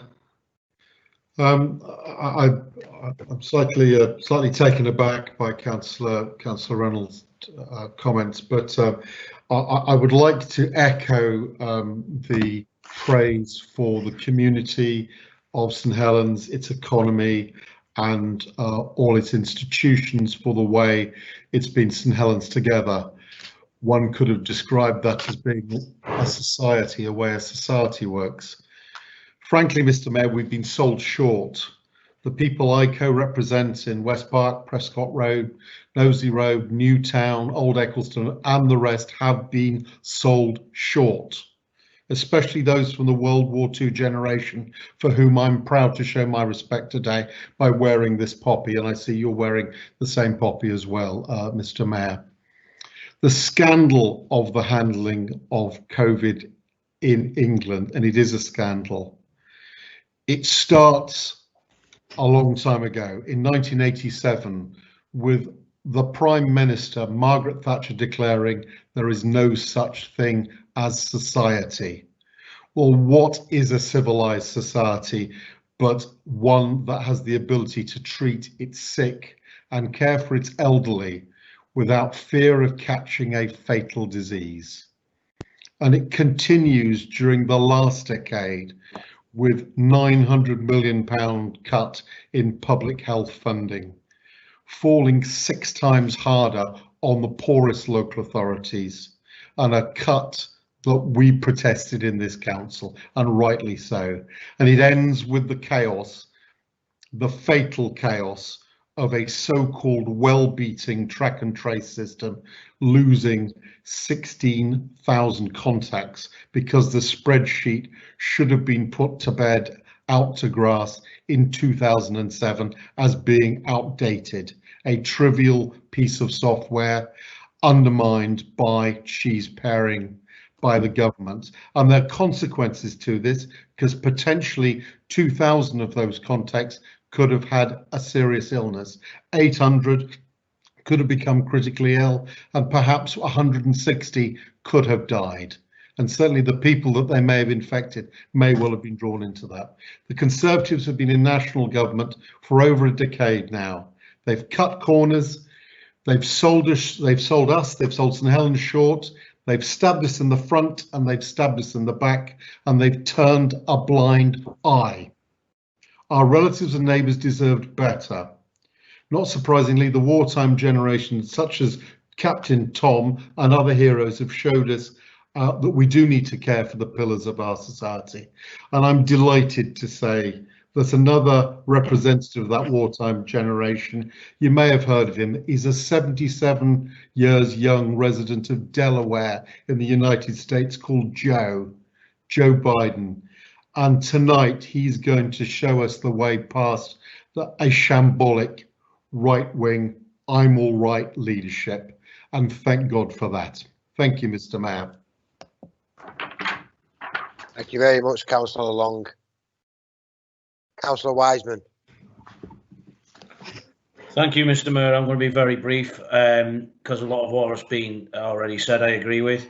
I'd like to make the point also that 2 organisations in my own ward, I'd like to mention Teardrops, who delivered a lot of food parcels, and the Northwest Miners for helping with food parcels during the pandemic. All the work they've done in the community together, what Councillor Gomez has said, it's been a community effort. And sometimes in this world of politics, it's easy to forget that people are suffering. And when a government fails to see that people are suffering, it needs to wake up. For how many chances do you want? And politically, I don't normally get into tit for tat, but we've got to realise, Councillor Reynolds, that there has been mistakes made. People have suffered. and the government has been too slow off the mark. And as it's been raised tonight, so many people dying. But looking at the positives of what this community's achieved through St Helens Together, we must stick together as a community, deliver for the people of St Helens, and make sure at the end of the day that we serve our community. And only that can we do collectively. So I can support this motion wholeheartedly. We do work together and call on the government to pull its finger out and make sure it looks after its residents and communities, not just in St Helens, but across the city region. Thank you very much, and I support the motion, Mr. Mayor. Thank you, Councillor Wiseman. Councillor Bell. Thank you, Mr. Mayor. I'm absolutely shaking with rage, the comments made by Councillor Reynolds. I actually do not know what reality he's living in, because I spent my summer, along with a lot of other councillors in this room from all parties, supporting their community that have been thrown into chaos. So I don't know where he lives or what he's engaged in, but by God, it's different to the reality that those of us on the ground have actually faced. The lack of, I am shaking, the lack of direction, management and understanding of COVID-19 by this Conservative government has been terrifying. Scientific advice, policy changes constantly, and inability to make even the most basic of decisions via correct parliamentary process. It's just led to confusion and chaos. They have thrown the most vulnerable people in our community to the wind. They don't care that people can't eat, that people are at risk of losing their homes, that jobs and businesses are about to go. The impact that this is having on an entire generation of young people is horrific, and it is a shameful legacy that this government will be held accountable for in the years to come. So yeah, I'm angry. I'm angry on behalf of my community. I'm angry on behalf of young people, elderly, vulnerable, businesses, leisure, hospitality. I'm angry about the way officers in this authority and councillors in this authority and across the country have been treated by this government. For officers in licensing, environmental health, trading standards and housing to find out at the same time as the general public via a press leak that major changes are coming, it's incomprehensible. Issuing major changes with no guidance at all until days later, it's just not acceptable, and it gives the impression of major decisions being made on the hoof without thinking through consequences, and it's probably the reason why we've seen so many U-turns, to be honest. But despite the lack of clarity and the years of underfunding, our community, charity sector, businesses and council services have responded incredibly. So over the summer, since COVID began at St Helens Council, we've supported businesses across the borough to become COVID secure, alongside investigating complaints, compliance, offering text-based support systems, few numbers, inquiries handled by our licensing team since COVID began, over 3,000. So over 800 inquiries responded to by environmental health and trading standards. Over 800 inspections and enforcement visits have been completed. Over 550 complaints of non-compliance have been received by environmental health and trading standards. Complaints received by licensing at 630. Business texting on updates and information, 126,000 texts plus have been sent to keep people up to date. Currently, we've got a compliance rate in St Helens of 93% from businesses, which is brilliant. And funds have been committed regionally and locally to support the hospitality sector, licensed premises and our licensed vehicles. Housing officers are working really hard to get information and advice out and support for those applying for the Green Homes Grant Scheme. And during the initial period of lockdown, we housed and supported 90% of the rough sleepers in this borough. Unfortunately, the remaining 10% refused support. Working with partners such as the Hope Centre, Teardrops, YMCA and Salvation Army, plus St Helens Together, to make sure that people in housing need had food and support during lockdown, something that Councillor Reynolds clearly doesn't understand. Our community safety partnership has continued to meet through the pandemic, providing funding from the Violence Reduction Partnership to groups across St Helens of about £120,000. Nobody can say that this pandemic would have been easy to manage. No matter which party was in power, it was going to be horrendous. However, other countries have managed it better, more effectively, with less deaths and better outcomes. I don't blame the government for the pandemic. Nobody in politics would welcome a global health crisis that plunges the country into an economic crisis. But make no mistake, the mishandling of this crisis sits firmly with Boris Johnson. And I feel some sympathy for those Conservative councillors who I do know from other authorities who are watching their leader in absolute dismay at how he is handling this, and I've spoken to them and I know that's how they feel, and we've seen that with more and more councillors speaking out about the handling of this crisis. While the government have been in chaos, we in St Helens have been getting on with the job in hand. We have been coordinating and managing the response. We have been supporting our residents and raising their concerns on their behalf, and I am so proud of that. Thank you for bringing this motion. Thank you, Councillor Bell. Councillor Quinn.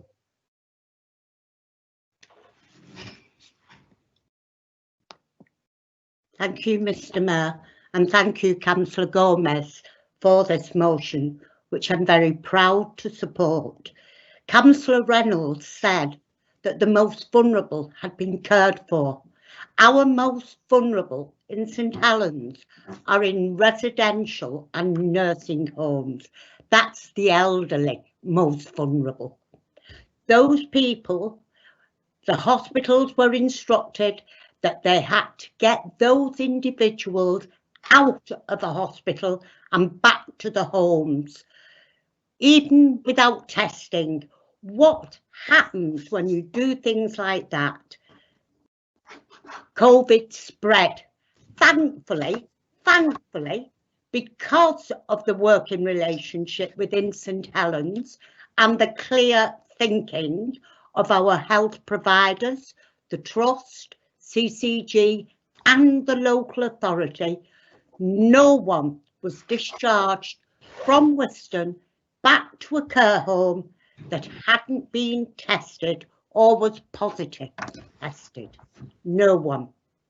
We've heard about the amounts of thousands of elderly that have died in care homes, some not even having a visit of their families in their dying minutes. How sad that is, that on your deathbed you can't see a relative. That is appalling, and that is on the hands and the minds of this Prime Minister and his government. They made that decision. What made it worse was then they didn't even provide PPE for the care homes. It was left to local authorities to beg, borrow, steal. Yes, there was different schemes coming via the government. A lot of the equipment couldn't be used. It wasn't good enough. We lost 78 people within our care homes through the pandemic, and that is current, 78. That's 78 too many. And when people say, and you see on the news, oh, they had an underlying illness, or they had something else, that they was on the verge of death, I have a strong faith. The Lord will only take you when he wants you. Unfortunately, COVID took 78 people. That is just appalling.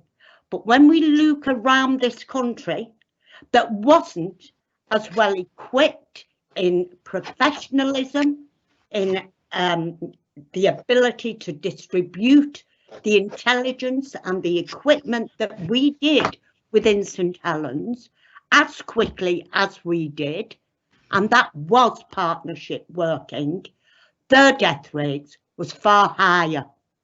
We had less than 1% because we had 1,200 people in our homes prior to COVID in March.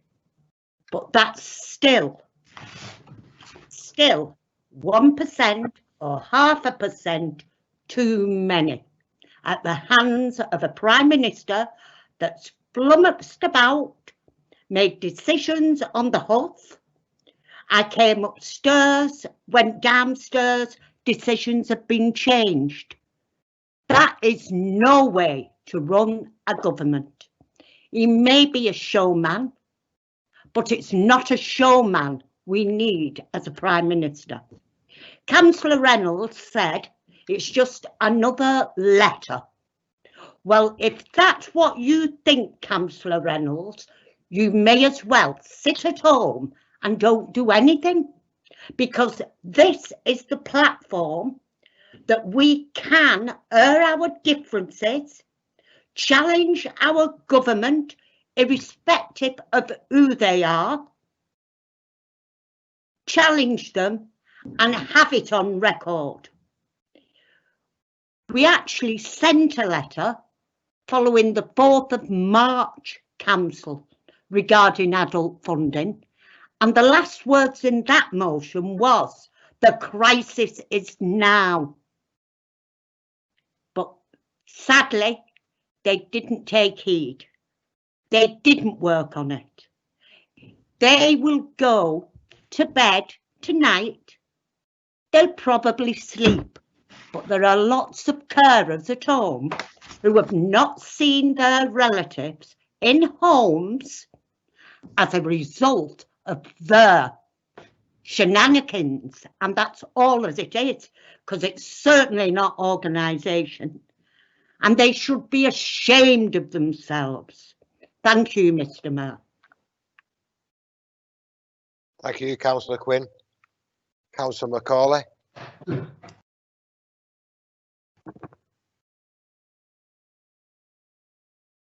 Thank you, Mr. Mayor. I hadn't intended speaking on this, but again, similar to Councillor Bell, it was Councillor Reynolds' outburst that made me want to speak.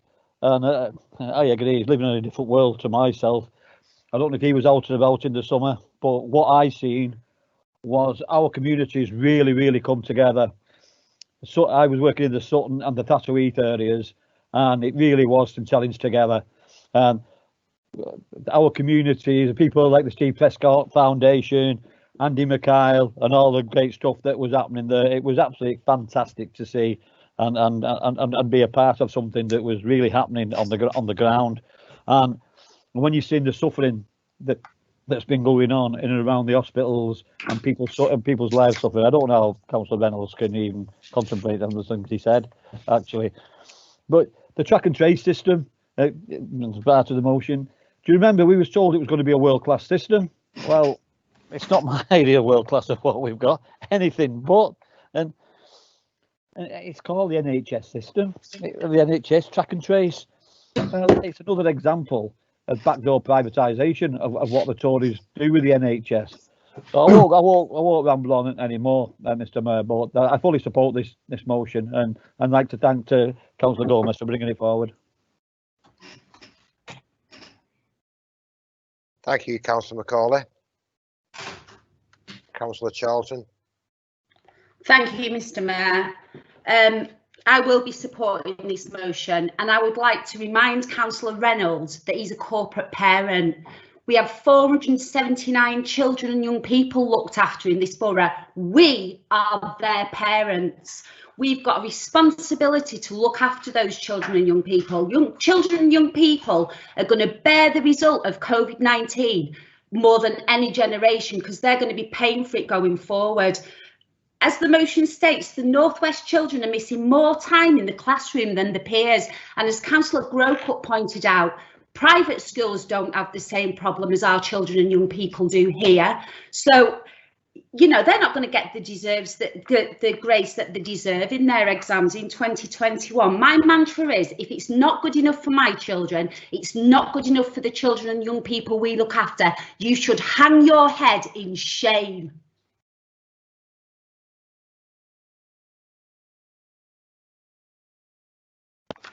Thank you, Councillor Charlton.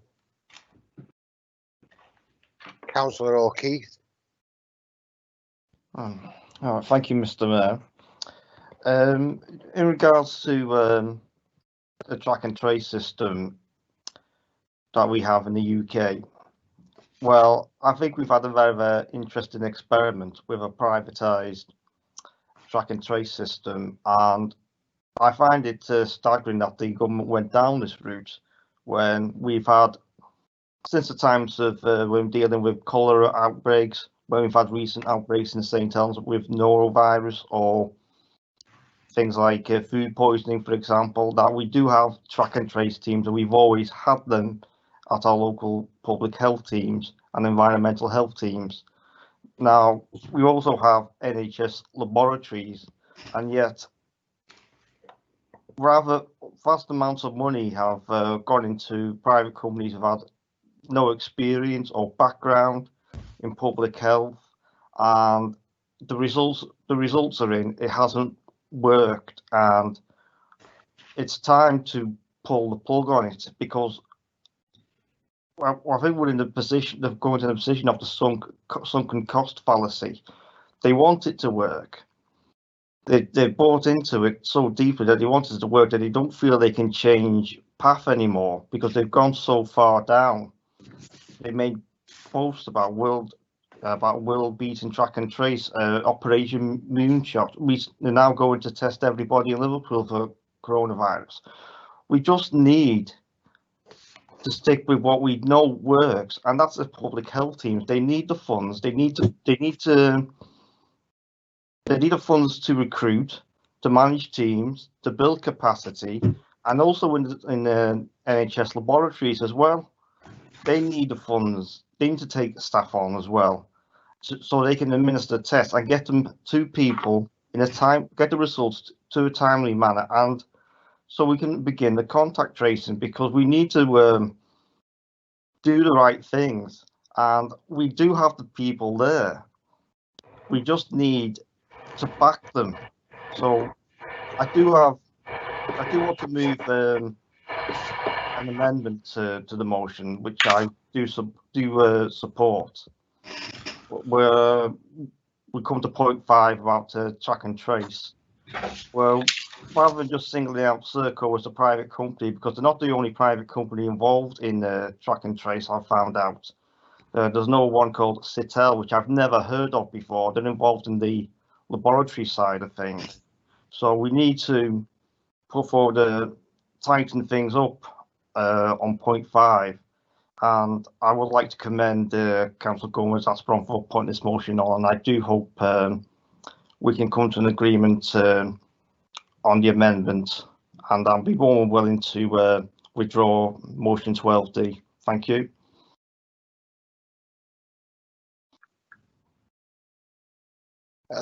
Thank you, Councillor. Can we have a seconder, please? Yes, David van der Berg seconding. Thank you. I will now read the amendments that the privatised Serco track and trace system be renationalised and devolved to local authorities with sufficient funding to enable it to function properly, taken out and be replaced with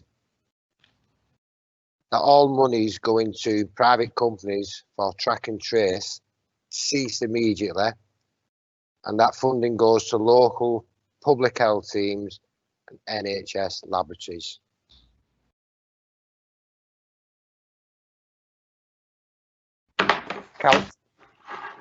Councillor Fulham, do you wish to come in and declare an interest? Yes, Mr. Mayor.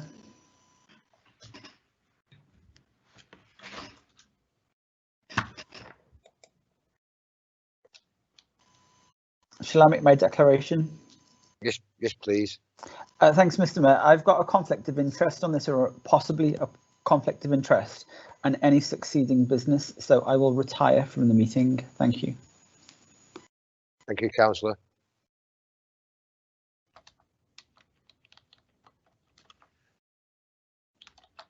Are there any other speakers on the motion?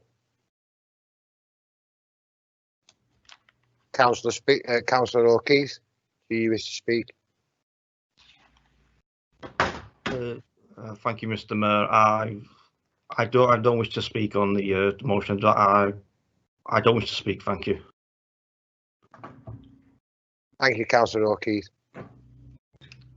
Councillor Gomez-Asprong, do you wish to sum up on the motion? Sorry. Are there any other speakers, please, on the amended motion?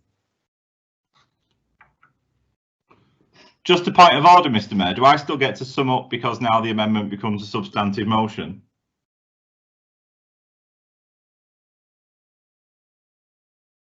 You have a right to reply at the end of the debate Perfect, thank you. on the amended motion.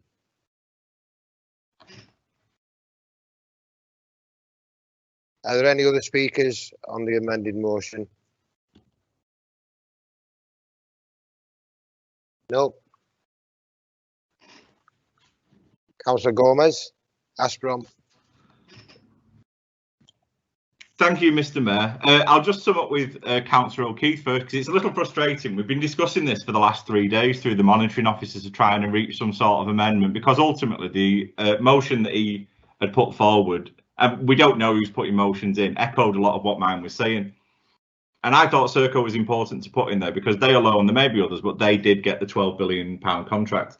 But in this instance, because I would rather move progress, I'm happy to accept his amendment, and I would recommend that everyone vote in support of that. But in summing up, I can't leave what Councillor Reynolds said to go unchallenged.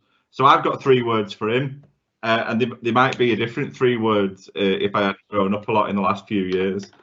But I would say lazy Tory councillors are 3 words for him.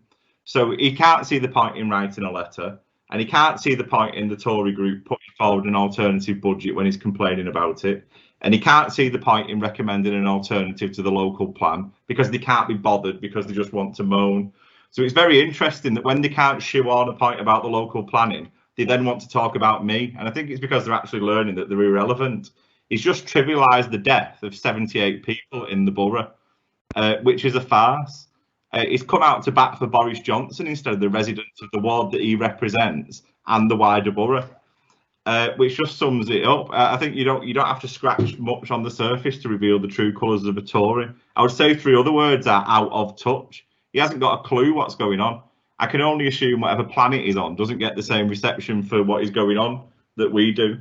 Now, I am good, but I don't have a crystal ball, and a lot of things which I mentioned did change between the motion being published and going forward. And one of those was furlough, but not because the government wanted to do us a favour. It's because it affected the South. They actively tried to punish Manchester for saying that 67% of wages wasn't good enough. So again, is a farce. I know what I was doing through lockdown, Councillor Reynolds, and you're more than happy to take heed. I know that whilst my nan was dying and we couldn't visit her because she had cancer, I was out with our community delivering 38,000 meals to the most vulnerable. I know that I was out with our community collecting 60 prescriptions a week to deliver them. I know that we in our community delivered 2,500 Easter eggs to every single primary school kid to make sure that everyone who was stuck at home had something. So please don't lecture me on what we and I were doing, because you can't keep up and you're irrelevant, and that is your problem, not ours. He mentioned money, and I'm more than happy to lend him a calculator. I can send it into the town, or he can pick it up if he wants. And he mentioned 71 million quid in support. That wasn't a favour. They're the taxes we pay to get back to support the most vulnerable.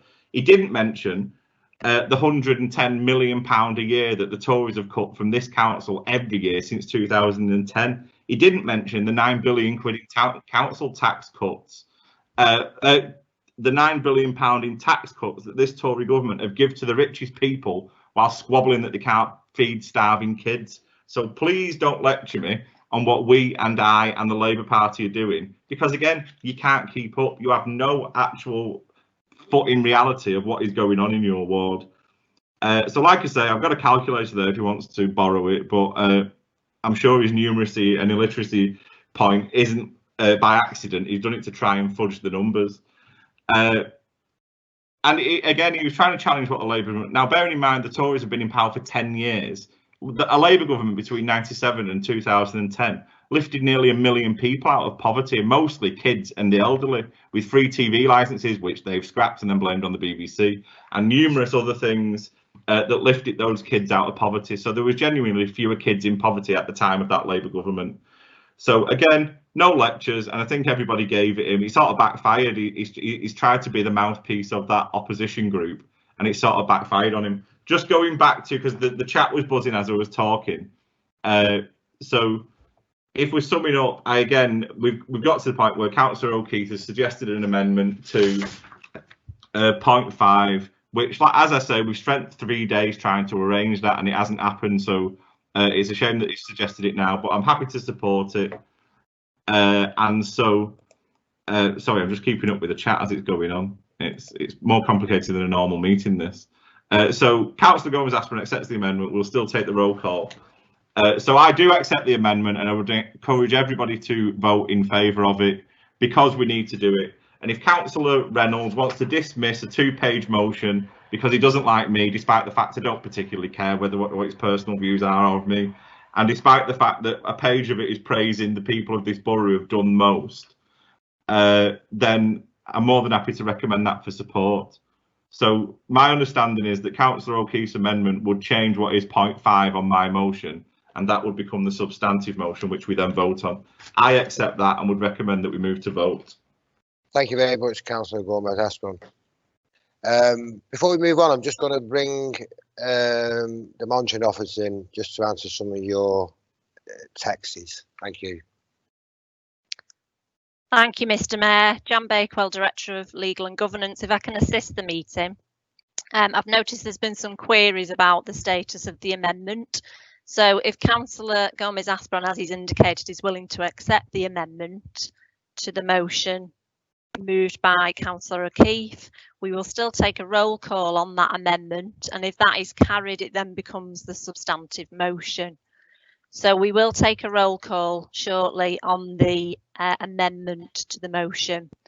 I noticed in the chat that Councillor Mussel has indicated, is that right, Councillor Mussel, that she wished to speak on Councillor O'Keefe's amendment? If that's or the final motion. It was Councillor O'Keefe's final motion. But it sounds when we were talking about it that the two have been merged into one, and I found it very confusing. I wanted to speak on Councillor O'Keefe's motion about track and trace, etc. But if it's been merged, then I've missed my opportunity to. Thank you, Mr. Mayor. If I can assist the meeting. So Councillor O'Keefe, in moving his amendment, has indicated that if it was accepted and carried, he would be willing to withdraw the final motion on the agenda at 12D. So if that's still the case, we expect Councillor O'Keefe at that appropriate time in the meeting to indicate he's withdrawing his motion at item 12D, which does duplicate some of the motion before you, Mr. Mayor, on 12B. So if that's clear, Councillor Mussel, I take it that you don't wish to speak on the amendment because Mr. Mayor has already asked for final speakers on the amendment, and Councillor Gomez-Aspron has already had a right of reply at the close of the debate on the amendment. So my comments about the track and trace system and the my experience of it and the work I've done, can I not say any of that now? Because I was intending to talk about that on Councillor O'Keefe's motion, not on this amendment. Yeah, so we'll then move to debate on what will be the substantive motion. So you will still have an opportunity, Councillor Mussel, to speak on the substantive motion if the amendment's carried. Thank you, Mr. Mayor. I hope that helps. Thank you. Are you happy, Mr. Mayor, for me to move to a roll call? Yes, thank you.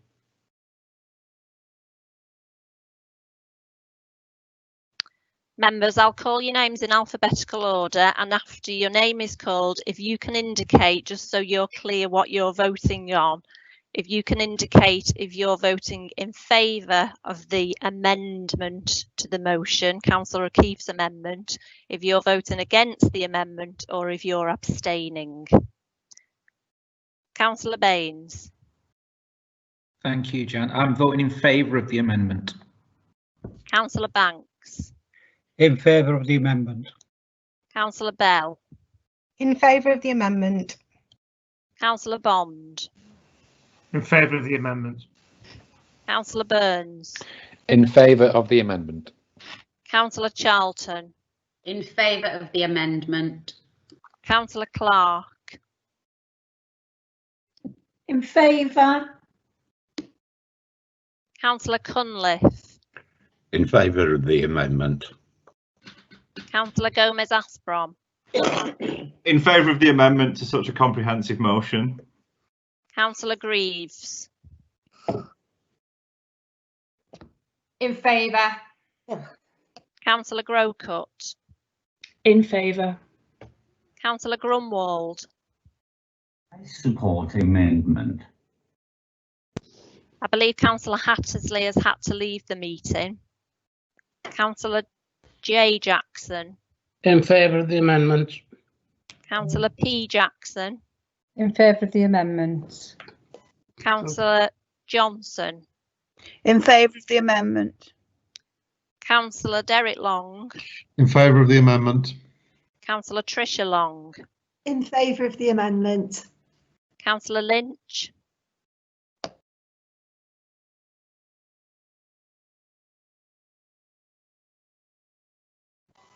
Councillor Lynch.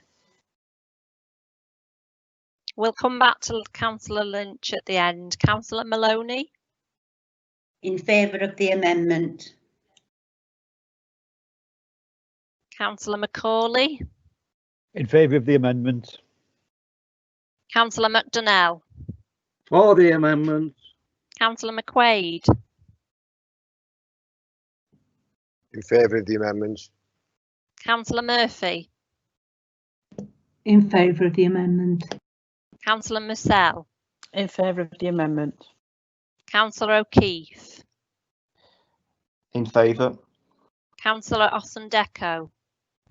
In favour. Thank you. Councillor Pearl. In favour of the amendment. Councillor Pearson. In favour of the amendment. Councillor Charlie Preston. In favour of the amendment. Councillor Lisa Preston. In favour of the amendment. Councillor Pritchard. In favour. Councillor Quinn. In favour. Councillor Reynolds. In favour of the amendment.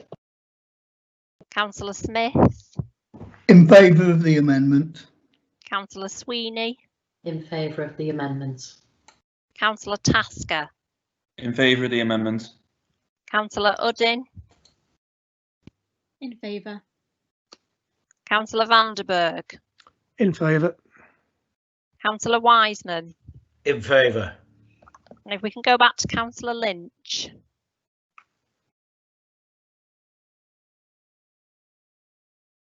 We'll just give you a few seconds, Councillor Lynch.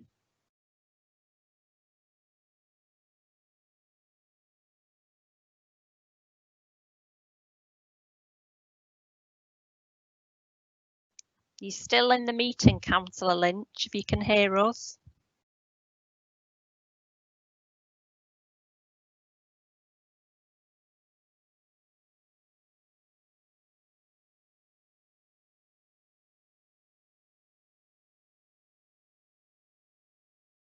Mr. Mayor, if you want to give it a few more seconds for Councillor Lynch, otherwise I'll conclude the vote.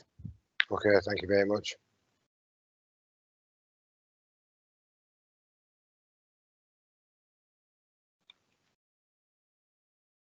I think we might have lost Councillor Lynch for now, Mr. Mayor.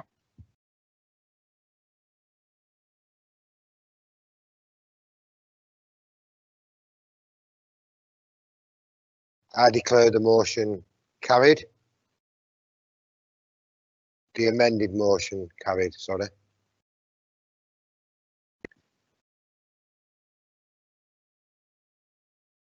Are there any other speakers on the original motion?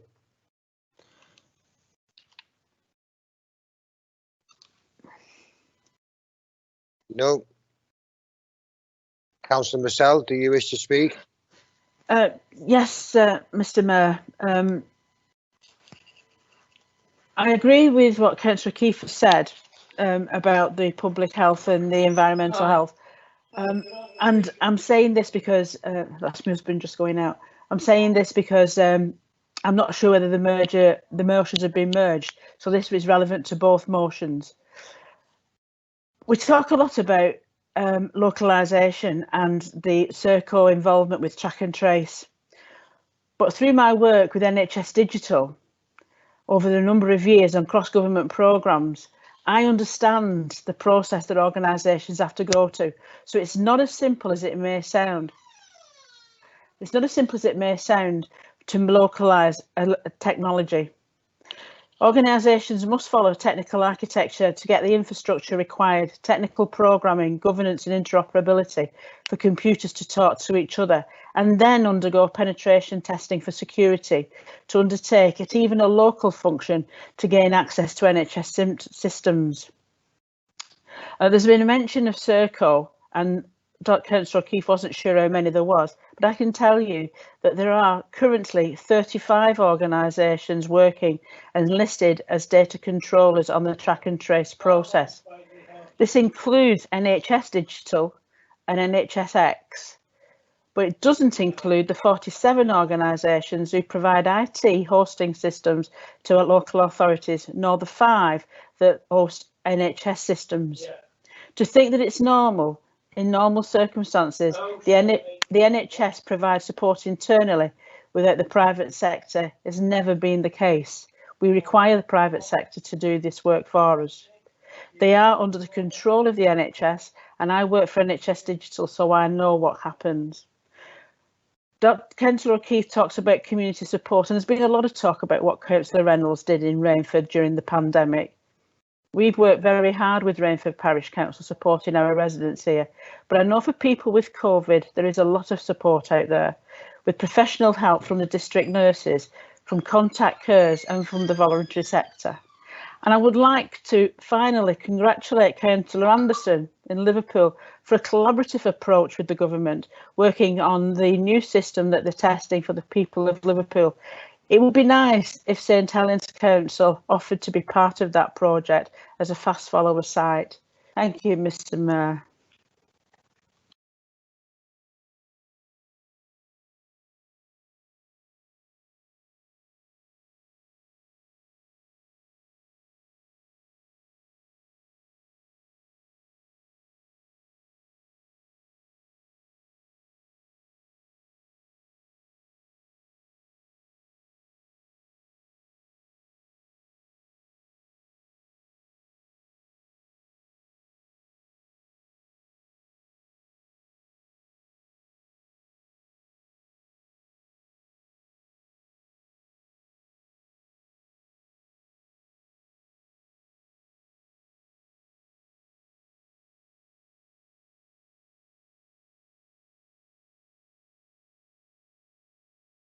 All those in favour of the substantive motion, please say.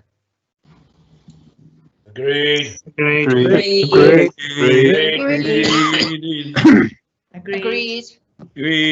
Agreed. Agreed. All those against? Councillor Mussell. Councillor Reynolds. Shame. Any abstentions? Declare the motion carried. Fourth motion. Councillor O'Keefe, do you still wish to proceed with your motion, given that the issues were debated and resolved in the motion carried at item 12B? No, Mr Mayor, I do not, and I would like to withdraw my motion forthwith. Thank you very much, Councillor O'Keefe. Thank you. As that motion is withdrawn, that concludes the business for this meeting. Thank you very, very much for your attendance. Goodbye. Thank you.